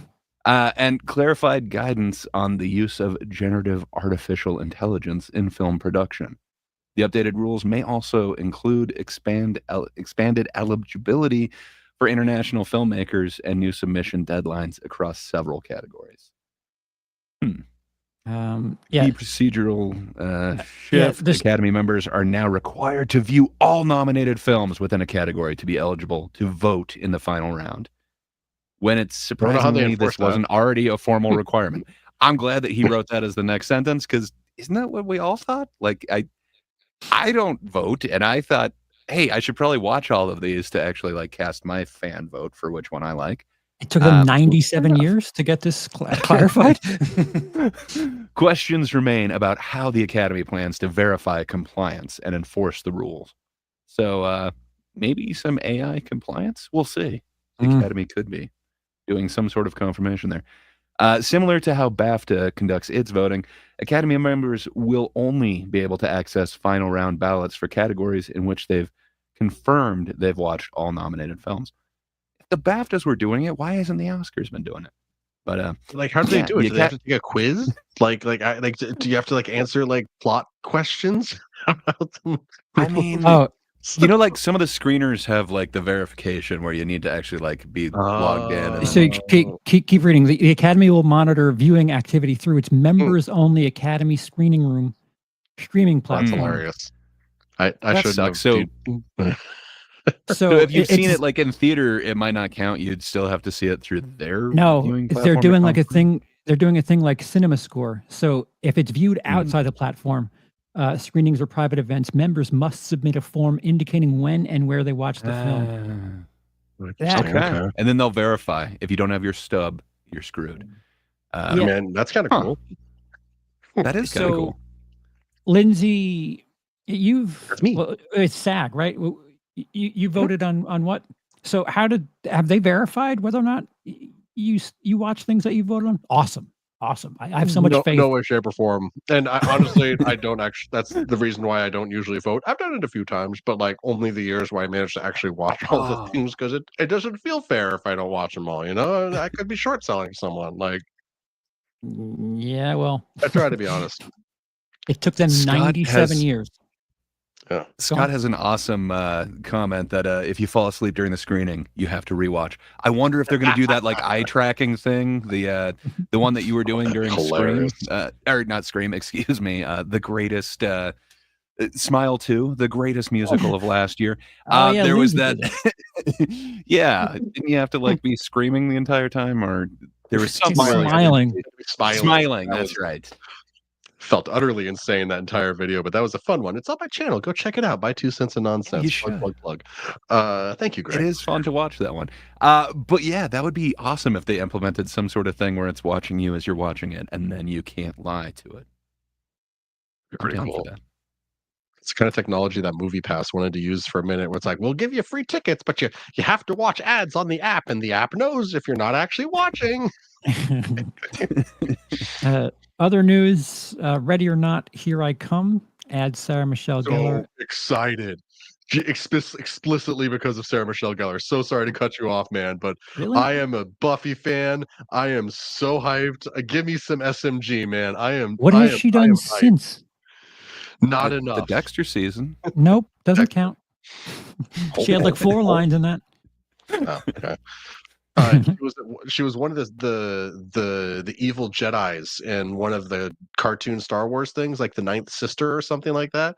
But Oh. I didn't actually recognize her as I watched it, because Definitely voiceover. the best one of the sisters. The Yeah. 9th one was the Oh. best one. And also Scooby-Doo and Scooby-Doo 2. You know, like she was an incredible Daphne. Yeah. There was this weird sitcom with Robin Williams back in 2014, The Crazy Ones. It He's wasn't been dead horrible, for a decade. but yeah, it wasn't horrible, but it didn't catch on. And then, it's no follow-ups. So Andrew Garfield says his Spider-Man return must be very strange. It would need creative freedom of the Spider-Verse movies. Hmm. So Sony just has learned nothing. Just nothing. I mean, I guess the Spider-Man movies are the ones that are still doing well. So, yeah, Well, I mean, they were the 3 Spider-Man villain universes did well. combined. Maybe they made enough for one movie between Morbius. No, not Morbius. What were the 3 that came out this year? Well, I mean, Venom. that's one. Venom 3. Hunter Man. Raven, the Hunter, and then That's what's the one with all the ladies? Madam the Web? lovely ladies. Webby Madam Web. Webby Lady. all 3 in 1 year. Yeah, that's true. And this is coming off the tail of Morbin time. So yeah, they've done some good villains to that. They have to be kicking themselves with this Minecraft shit. Like, what? How did we not capitalize on the marketing, on the memes and everything? I don't know.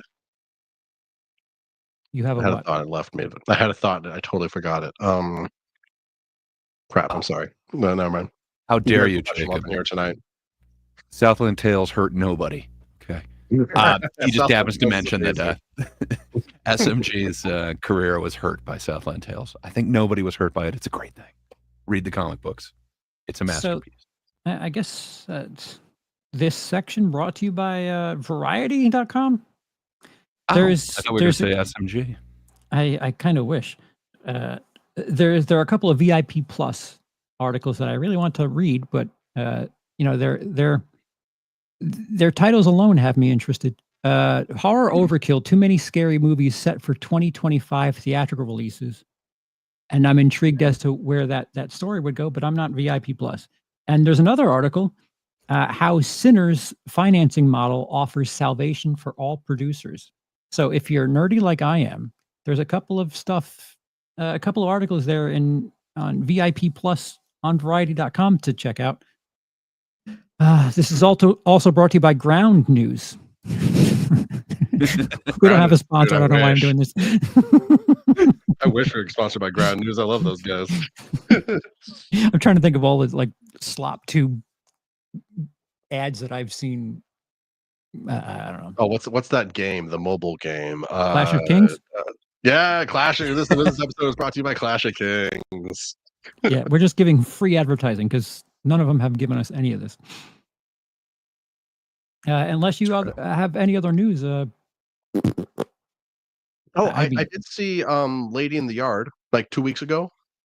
Before actually, the thing. Just watched it last weekend as well. I was feeling kind of down. Just went to a funeral. Thought, hey, let's pop this on. Good times. I bet that made your mood all the better. It did actually. How did you enjoy The Woman in the Yard? It's a weird mixed bag because I thought The Woman in the Yard was dope. I liked her kind of her spooky, the air about her, and like her kind of spooky shadow powers, and just like how simple, like the whole like turning her hands over thing when something bad was going to happen is so simple and effective. But everything around it was just bad, man. I didn't really care about the characters. Like the ending twists are just like, what does anyone understand what's happening here? I don't know. 2 out of 5. Well, what about you, buddy? That's strong. I think I'm somewhere around there. I got to be honest, for a Blumhouse one, I expected much worse. I kind of enjoyed myself with this very dark material, but it doesn't make a lot of sense. Like, even if you're trying to put it all together, I don't know exactly how there was a controversy. Maybe somebody's theater final shot played that last shot a little weird, but I really, from watching it, I don't know how there was possibly controversy with it, but it's pretty cut and dry what's going on. I will say it is a notch above the haunted swimming pool horror one. That's from last year, 2 years ago. It is. It's Blumhouse from last year, but I expected kind of the same because it's March release of Blumhouse. You could find solace knowing that Jason Blum actually went to the theater to watch Sinners. So for as much as damage he's doing to the theater going experience, he bought his ticket to see Sinners. Yeah, but I guess I expected to hate it a lot. I did hate just Woman in the Yard. Oh, well, fair enough. But yeah, I think Cody's review might have added a ton to kind of this whole controversy thing, because that's the only thing that got me interested in it. I was just fully ready to pass on this thing. Like, Blumhouse, start of the year, I'm good. They've lost all goodwill with me. Just after that AI one and the Night Swim, and there were like 4 other ones last year that just none of them worked for me. All right, I'm with you. Blumhouse definitely needs to kind of get out of the doghouse a little bit here. And yeah, it was honestly, that's what the Cody thing was. What made me want to go see it too. Just like when he was in the chat for us, kind of talking about it. I'm just like, wait, what is this controversy? Like, what happens in the final seconds of this movie that could cause people on the internet to? And I'm just like, oh, that's it. Like, it seems pretty obvious, guys. A question I have for you guys: have you both seen it, or is it just me and Gray? I've seen it. And we're not going to get into specifics. No, you're okay. We can try and avoid spoilers if we want, or we can go spoilers because of the sign. Okay, so we're in spoilers. If you're listening to this, it's not my fault that the movie gets ruined for you. It's a bad movie. Don't watch it. But it was pretty obvious for me from really early on in the movie that the mom was suicidal. Was I the only one? Like, I kind of just guessed that right out the gate. It looks like Charles is with me on that. Like, yeah. There's parts of it that don't make sense to me, like when exactly. So she goes into the one special place to look for her kid, and then it's a little unclear when that ends or whatever. It goes. I don't know. It just seems confusing on purpose, but not like there's meaning for the confusion or anything like that. It just kind of seems not well made to me. Yeah, But when they finally decide to say goodbye or whatever, like right before the end, it was just like, yeah, that kind of tracks with what they're telling us here at the end. It's her afterlife person, kind of coming to terms. Yeah. It's Like not the mom was a good actress. I won't like that scene again. Spoilers, but the warning's up. Where like the woman from outside the house is like trying to force her to put the gun in her mouth, and she's like, I mean, that was pretty powerful. That was well acted. I'm not gonna like be a dick here, but it just didn't Yeah, like the character or wasn't invested in the journey, and so it just didn't work for me. this is why I hate bullshit things that don't really matter as far as the story is concerned. Like people are complaining that it isn't good because of the people that are involved in the film, and I can't help but think, it has nothing to do with that. Like, I was gonna say, I think the actors did okay. Like maybe it Right. hit a little extra with me and my wife because like she literally has a broken leg, so she's on crutches right now. So that Wow. features heavily into the movie. So maybe I got a little bit more out of it because it's like, hey, but still, it just seems like they had nothing to work with. But I got nothing against any of the actors. It really seems like script issues to me. on the flip side, it feels like if you are going to celebrate diversity and a mostly black cast, can you at least have it be a better movie? I would Hey, look, hope black so. people are allowed We bad got that with movies too, Sinners. Charles. Okay, like Yeah, which I still have yet to see, so I don't. Sinners, yay! Make sure to like Sinners stay has for more the money to make. yeah. Sorry, Gray. In my screening, the one thing I'd say that's not a spoiler, just make sure to stay for the credits and stuff. Like Yes. people got up like the second that they left, and there's a rather important key scene that happens like mid credits. So A very, stay very good tuned mid for that. credit scene. Yeah, Okay. probably the best mid credit scene. Suck it, Marvel. Like it was I'm not sure why it was an end credit scene, but hell, just go for it. Why not make it an end credit scene? It was fun and like a cool little thing. Maybe they did it specifically so that people would miss it, and then they'd hear that there's a mid credits scene. Yeah, so then you got to go back. to the movie again. That explains why it was only a 5% drop. Ah, it's genius. It makes sense. I totally forgot. Invisible Man was Blumhouse. I think that might be the last Blumhouse that I actually liked. As was Wolfman, which not as That good. was about what I expected from it. Fair enough. I don't know. I'd probably been the minority here, and you guys can make fun of me for this, but I kind of liked Imaginary last year. Like it I didn't wasn't see it. good, but like I like a horror movie that's willing to have something spooky on screen and be silent. And while Imaginary is not a good movie, it was rather fond of noiseless scares, and that got at some points in my book. And there's some images in that movie that are still in my head pretty clearly, specifically because they just let it be a thing on screen without much sound. And I respected that. It's not a good movie though. So there was some creepiness to like the woman in the yard too, like the actual woman in the yard creepiness. I enjoyed that part, but man, just the payoff was not there for me. But yeah, I'm glad that you enjoyed Imaginary. I guess I went into it way too cynical, but I think I had just watched the other Blumhouse one. Lindsey Gray and I. When the third act starts and it's in like the dream world or whatever, it's unwatchable. But the first 2/3, there's some stuff in there I kind of liked. Lindsey Gray and I have been Lindsey Gray and I have been experiencing something the last 2 weeks or so, and I kind of wanted to discuss it with you if you were available. And silly, you getting your appendix taken out. What is your definition of objective criticism? Well, this is why my appendix wanted to come out, because it's just like, oh God, we're not talking about that crap. No, get me out of here. Well, I don't think you can truly have objective criticism, no matter who you are, no matter what life you've led.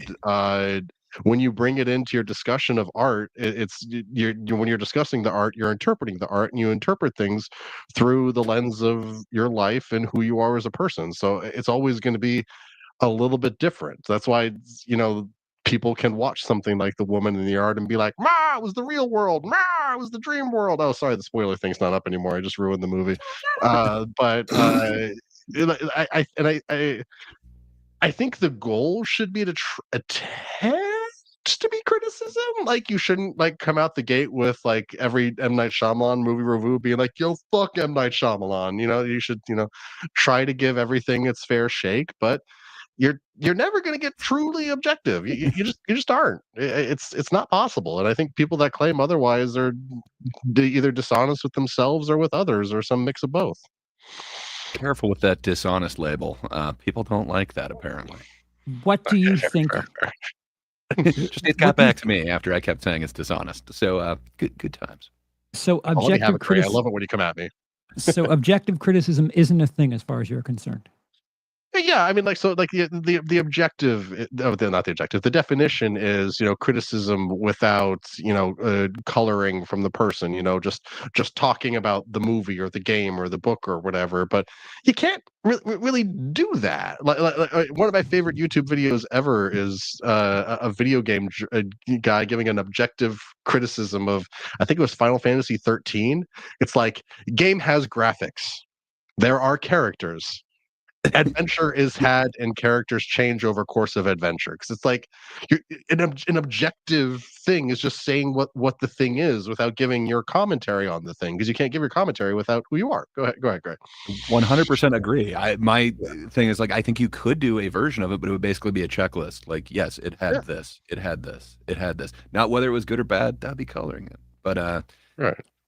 Yeah, I think it's possible. I just don't know how good or useful that would be. But then again, I'm a jerk. Until you have a standard to compare things to, like, if there's nothing perfect, then how do we know if something's done right? Objectively. Well, the perfect movie is Hamlet 2, so clearly we need to compare everything to Hamlet 2. Yeah, I don't know. I've fallen down this well, and I'm at the bottom of that well as well. as well. I can't help but think this wasn't a discussion 10 years ago. And it seems to have started right around a certain long form video on The Last Jedi. And there's not much discussion of that prior to that. And I can't help but think, I don't know. It just the same way that, or the what are you talking about here? The long man bad. Okay. I think I know what you're talking about. Objectivity implies some level of measurability. Shot framing will have cultural differences, informing and reinforcing an objectivity for a subset of viewer. Yeah, I think you're gonna get value judgments, and then I don't know how that isn't like influencing with exactly what you're supposed to keep out of it, as in like your feeling and opinion. How is the measure? How do you objectively imply something? That's a very good question right there. I'm going back to an episode of The Simpsons where Lisa realizes a boy band is just a recruiting method for the Navy, and the Navy officer is just like, "Yes, ma'am, Even you're that correct." The Navy. Yeah, exactly. Yeah. That was stuck in my head for. So you say it again? Even at Niob. Come on, join the Navy. Join the Navy backwards. It's the backwards. It's awesome. Subliminal messaging.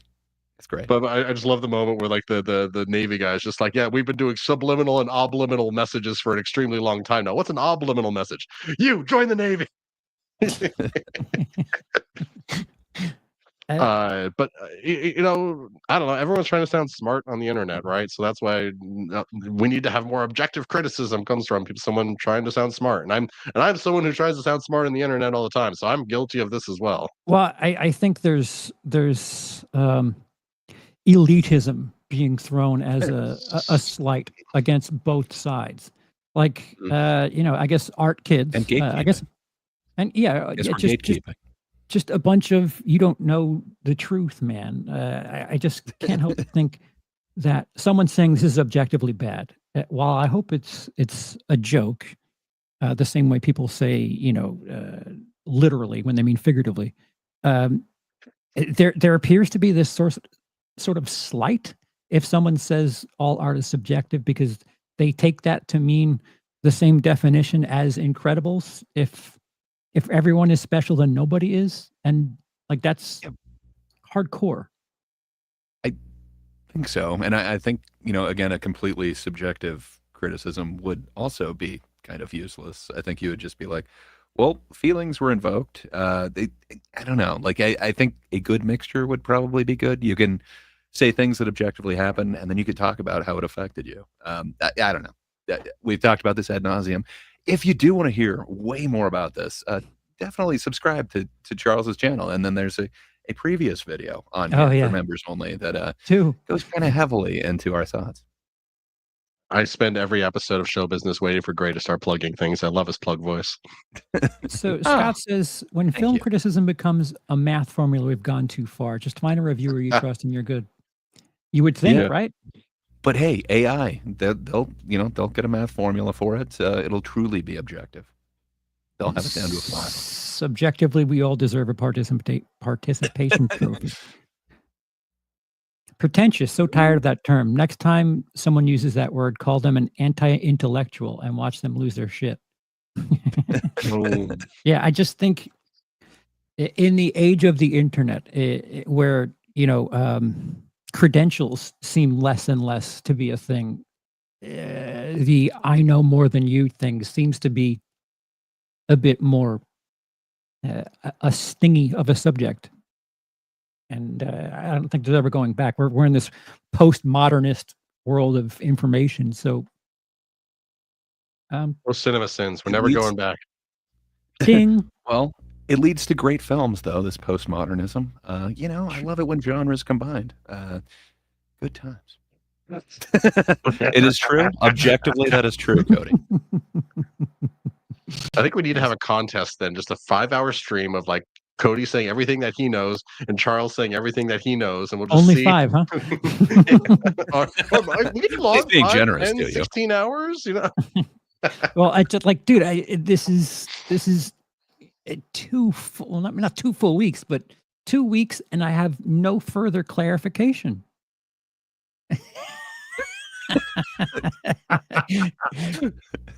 Yeah.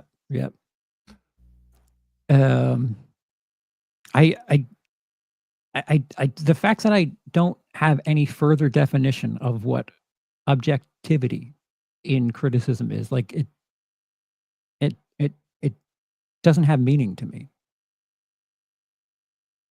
All people. Curious what AI says is the definition of objective criticism. Let's see what I can find here real quick. But, like if there's some sort of disagreement, it's subjective, and there is nothing that everyone agrees on. But with criticism, I mean, we didn't even get to that. We were just going after like the objectivity part. But like with criticism, isn't there a value judgment? Like this is better than this. This evokes whatever. It feels to me like that. That's right, you. I said like feel. Yes, you're right. Subjectively for me. But like that, it's kind of like what who is it? I think Scott said it. Like, you know who you kind of align with, and you just. Sorry, I was just reading Cody's first comment of those 3. The I don't think. Whoops, ignore that. I don't think. No, we know that, Cody. We know. He says, I don't think objectivity has a place in criticism of art. It's all subjective. That's weird. A Rotten Tomatoes accredited critic just said, it's all subjective. Go figure. Right, but and the everyone's tomato meter is 100% gauge of good or bad of a movie. So that can't be error. Dude, that's what I'm saying. Like, depending on what your argument is and what the thesis of your people are fucked situation is, it always changes. Like, oh, the critics are wrong. Oh, the fans are wrong. Like whatever you want to be angry about and claim that you actually have the right answer, it's what they're going to pivot to. And that is subjective. Ooh. Agreed. But I'm an ass, so I don't know if you want to be on my side. I just know that they don't like it if you don't call it honest when they're doing that. If you call it dishonest, there's some hurt feelings. Some hurt fifis. If you say something doesn't work in a shot, like we're sticking with films, if you say that something does not work because something's out of frame for 1 second, but then it's back in frame, and you say something like, objectively, that's a mistake, objectively, that makes the film worse. How does it make the film worse? Can you tell me what the difference in that shot does to the quality of the film? Like if you have an apple and you take a bite out of it and it's delicious, if it's got like a dent where you didn't bite it, how does that affect what your bite tastes like? Can you explain to me what that dent? I'm sorry? As long as we're airing grievances, I hate it when people say pacing issue, but like can't explain that at all. It's like, yeah, what do you mean? You cannot you cannot like legitimately show me what the issue with pacing is, because that's a subjective take. No, it should have been better. Come on, pacing issue. But like let's look at Sinners for a second. I could see someone saying that it's a little slow paced, but honestly, I was into it. Like I don't mind that it kind of took its time on some stuff. Yeah. Yes. I guess there's two camps on that. So no real spoilers, but the kind of teaser trailer that went out there gave the impression that it was going to be one kind of movie, and it isn't necessarily that. It's a little bit different than it put forth. I absolutely love that because it's the first time that I saw a trailer and it was like, that looks interesting to me, and then I had no clue what I was going to get when I went in there. I love that. It was the opposite of the Blumhouse type trailers where you have a smaller version of the same movie. I don't want to say which movie because it'll give it away, but it reminds me of one of my favorite movies ever that just suddenly becomes a completely different movie.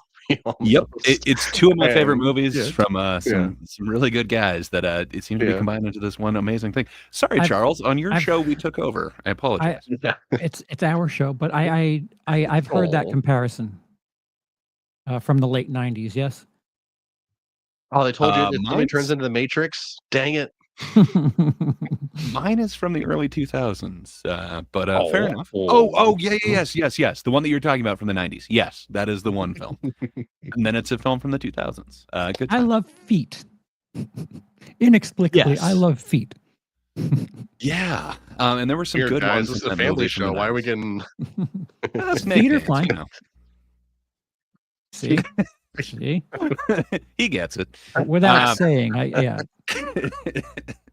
I think it was Cody that kind of ruined that for me, but not ruin literally. Everyone has compared it to that, but you're not getting exactly that. It's like another movie mixed with From Dusk Till Dawn.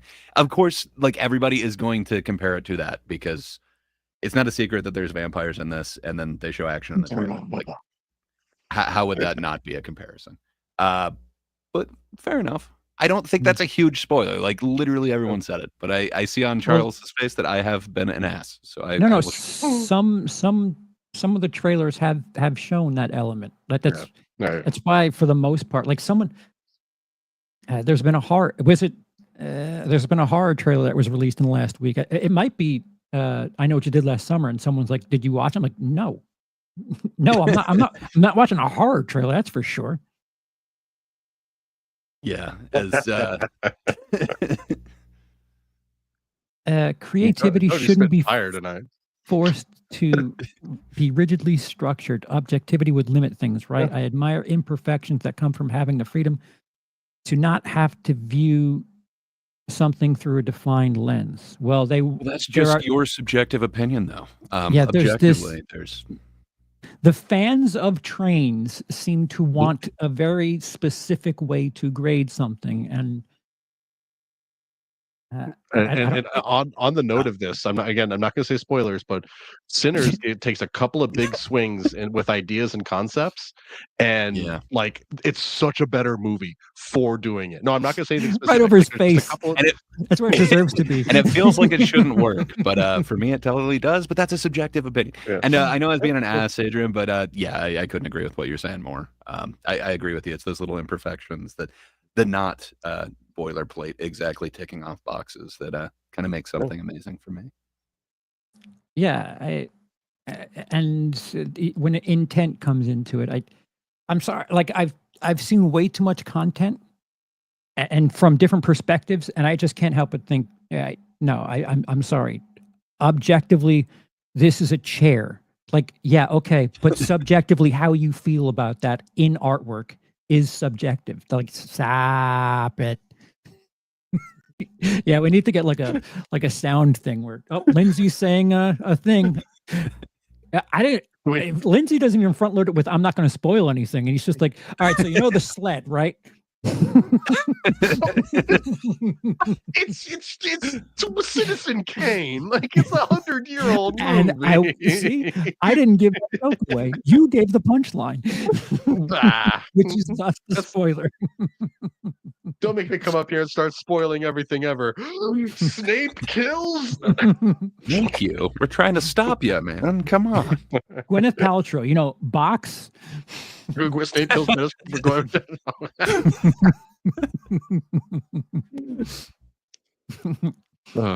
but Sinners, good stuff. Charles, please watch it. We definitely need to talk about it, like, in details.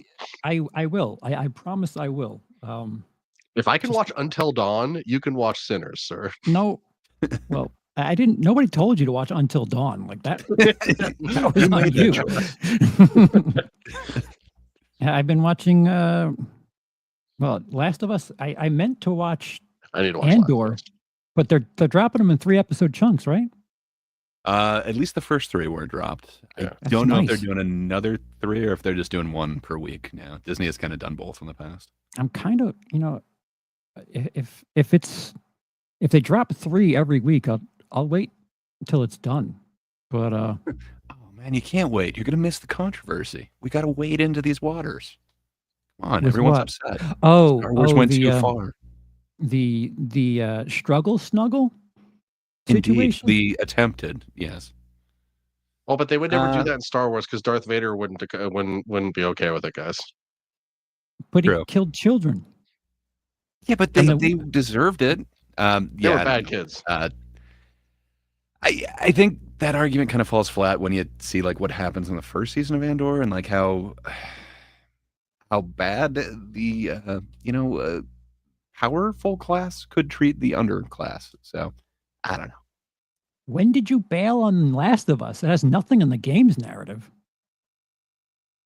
When did you bail? The games, but the narrative is pretty good. Like, I mean, it's subjective. Subjective. If you don't like it, you don't like it. But objectively speaking, you're crazy. Subjectively speaking, I think it holds a flame to it pretty well. I'm intrigued. They have made some pretty big changes. Correct me if I'm wrong on that, because like wasn't. Careful. Yeah. We need to put the thing up again. No, we don't have to. But from what I understand, certain scenes were slightly different, and someone said something about the big attack wasn't in the game. Was the big attack in the game? Wow, no.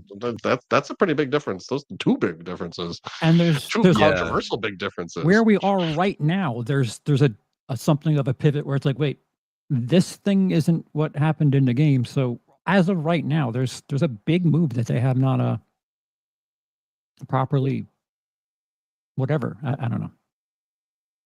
It's funny. I meant to go and play the games after the first season of The Last of Us because I adored it, but then I'm like, I don't want to ruin the show for myself.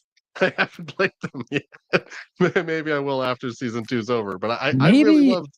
Yeah. Maybe watch the second season before you play the second game. That'd be an interesting little trial. Season 1 or season 2? Are you talking about the one that just aired, or are you talking about of the first season? I'm assuming the Bill episode. I'm assuming if it's episode 1, if it's season 1, episode 3 is probably the best episode.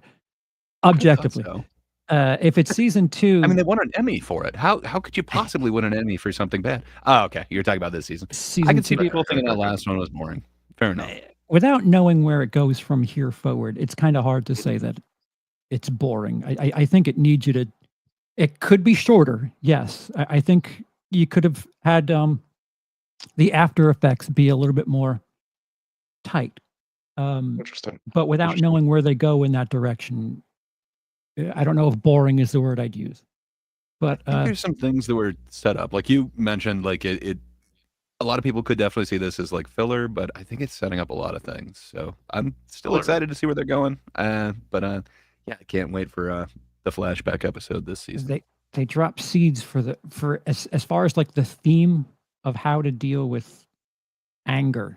They really, granted, it was like a 10-second thing, but they're really keeping that theme going. More and than it's, that. it's kind The of whole awesome. thing with the council or whatever, like they're just nailing that message home like over and over and over again. And the meeting with Jesse, there's so much where they're just nailing that message, really trying to hit it. I mean, if they do more of this, I'll probably agree with that sentiment, but I can't help but think that like this was the episode that they needed to like, all right, calm down, everyone relax for a minute. I wouldn't say boring. I'm just concerned that we have a 7-episode season with 1 bottle episode and we have so much to cover still. Yeah. It does feel like they could have covered a little bit more ground with kind of the same stuff, but I guess you want to let it breathe and show what she's going through now. But fair enough. I have a theory. Oh, read Cody. I liked most of it was in the spoilers, episode, but I don't know how much of it was needed. Yeah, I think you could tighten it. But if it's pacing issues for you, objectively paced of ill intent. Go ahead, Lindsey. So they've announced that there's going to be a season 3, but there's no 3rd game. I think this is going to be the first. Yeah. Oh, so is that official? Has that's been confirmed? Official? That No. Is it official? No. But I would, especially considering next week we'll be more than halfway done with the season. There's a lot of stuff they haven't touched yet. So it almost seems like positive that the 3rd season is going to be part 2 of game 2. Okay. So editor, can you change me saying I have a theory to do you guys agree with me that we do? And Cody isn't special. Cody says yes, it's official. So Cody agrees with you. Okay. I mean, yeah. I mean, Cody says it's true. No, okay. Yeah, it's gotta be. Yeah. He's the man who never lies. He said he's right, and he also doesn't think, so he knows. There's no thinking involved. He already knows. Right. He doesn't think. He knows. I'm hesitant to watch Last of Us Season 2 because I enjoyed the first season a lot, and I don't want to be spoiled. I haven't played the game. I want to know if someone will do one but not the other. And by that, I mean watch the series but not the game, because I don't know. There's intrigue with that for so many different reasons. They said they're splitting the second game in 2 for 3 seasons. I don't see them doing 3 seasons. That would be ridiculous. Yeah. Oh, you mean like seasons 3 and seasons 2, 3, and 4 will be game 2. Oh, it's possible. Don't think so. Anything's possible, but I don't think so. I know that they're signed on for 3 right now. If there's 7-episode seasons, maybe, but you talk about filler. You stretch that to 3 seasons, you're gonna have some filler. Yeah. Hey, can't see how they would do with that. Bill, like give Bill 1 episode a season, just do random parts of Bill's life, right? You know, we don't know about young Bill. How did he get to that town? Come on. Yeah. If I'm ranking episodes so far, season 1, episode 1 is the best episode 1. Season 2, episode 2 is the best episode 2. But season 1, episode 3 is the best episode 3. Agreed. If I have to rank those, I think I'd go that route. By episode numbers alone. Objectively, yes. Objectively. Honestly, I haven't seen episode 3 yet, but I adore their show, man. I love everything that I've seen. Like that weird interview that season 1 opened with the guy from The Mummy and the other dude. That scene was incredible. Fraser was there? No, the comedy guy, the brother. Okay, for sure. Oh, I mean, wait. That would be amazing if Brendan Fraser was suddenly. What are you watching right now? Season 1 or season 2? I'm watching season 2. I've not. Yeah, that's what I'm saying. I love everything in the show. Like I loved all the way that they built up the Cordyceps. I love the world of the Cordyceps. I love the Bill episode. Like episode 10 is like.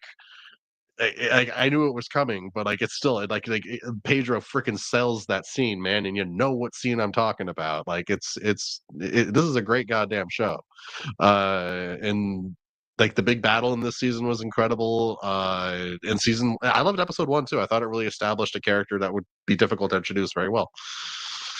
I just wish it's an accurate adaptation. Why do you change the greatest game narrative of all time? Which part are you having an issue with? She should be buffer. You know that. I'm just saying, Abby should be beefed out. I would have loved that, but the actress is really good. I think she's doing an amazing job, but I would have loved to just jacked as hell chick. That would have been cool. Gray, if you decide you hate your life, if you decide that you hate your life and you want to put together all the contradictory complaints about Last of Us season 2, I would have a hoot at watching it. People complaining that it's not the same as the game. All of these complaints. Subjecting myself to that. Maybe I should start capturing some of it. Yeah, fair enough. That makes sense. I'll put a purpose to the hurt. That'd be good. That just hurt. All right, Lindsey, what do you got coming up? I mean, I've pretty much set up now. Apparently, this is sounding dramatically better than it was before. I need to just tweak it a little bit, and I'm ready to start making content again. So I want to start getting stuff out there. So just keep your eyes on my 2 cents of nonsense, because I am itching to be creating content. Lindsey, you gotta do more of that YA content. You gotta do like YouTube slop about YA. I mean, I guess that was my thing, but I'm the King Shark guy now. I can't regress. Well, if I go back to the YA stuff, do slop about King Shark. Like I watched that objective thing, and then that guy Jack Saint has a video about why Sky High is about eugenics, and I was like, all right, you have my attention. I missed that lens. That was fun. I don't know. Actually, I do want to celebrate something. A little milestone. This means absolutely nothing, but to me, it's very special. The highest viewed YouTube short on my channel is not King Shark content. It's my why does the demon in Smile smile? It is blown past the King Shark ones by almost greatest 2000. musical of 2024. Right? Also, it's a very good short. Check it out. My 2 cents and nonsense. I have a lot of great Smile 2 content. You should check it out. It's one of my favorite movies. And like Gray keeps saying, best musical of 2024. But yeah, I just wanted to celebrate that for a minute, because there is a category in my channel that is not dominated by King Shark, and I love my King Shark experience, but that still feels good. Well, congrats. Yeah, thank you. More stuff with that Doctor I Need a New Brain song in it. I mean, now that my audio isn't ass, maybe I'll start cutting these up into shorts again now. Woo! Great Poupet. And that's more of a reason for you guys to come back and watch more. You are the worst at segues, Lindsey. The absolute worst. But yes, come back and watch more. I was going to say, come back and watch when we talk about Sinners, and there'll be definitely shorts about that afterwards as well. But yes, Gray, what's up, buddy? Yeah, nothing as of right now. I was going to launch a new show. I hoped to launch it by 420, and then, people in my family decided to die, so I had to go into a period of mourning and or other stuff. Oh, we're all good now. They're in the ground. We're good. But this means that the new show will launch this coming month, May.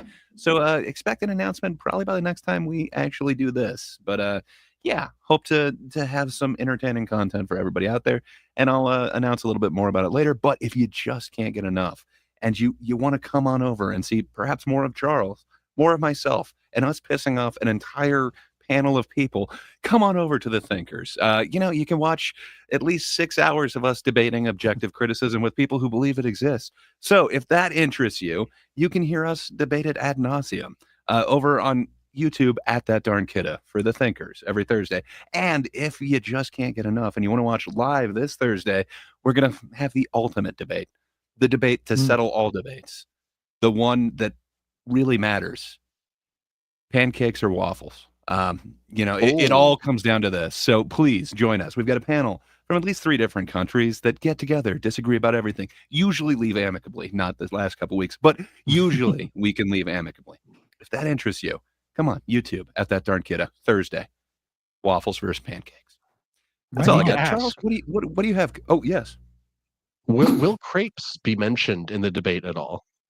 You mean the thin skin-like pancakes? Yes, they will. They are on the losing side of this argument, but yes. Shots fired already. Shots fired. Do these Charles. count? Oh, the Stroop waffle. Yes, it is. I would even say, bowling shoes count as pancakes, and waffle stompers, combat boots, Okay. they count as waffles. I mean, Well, I would go what that about way. like Wow. a chicken sandwich where instead of bread you have waffles? Does that count? Yes, I would say so. I would say you got yourself a mobile chicken and waffles there. Gray and Bebo fight in the parking lot after Thinkers. Yes, Parking it lot. might have happened a time or two. But Charles, what do you have going on your lovely channel, sir? So Last of Us spoiler content. I think I'm with Cody on Cody's channel tomorrow. I don't know if that's happening or here with this fine young gentleman. Maybe I don't know. Soon. Lots of Last of Us content. And it rushed up on us. May is 2 days away. Time to start doing things for autop stream purposes. Gotta start getting everything in order. So yeah, as far as until next time, it's just Last of Us content. And there's a link attached to the live stream.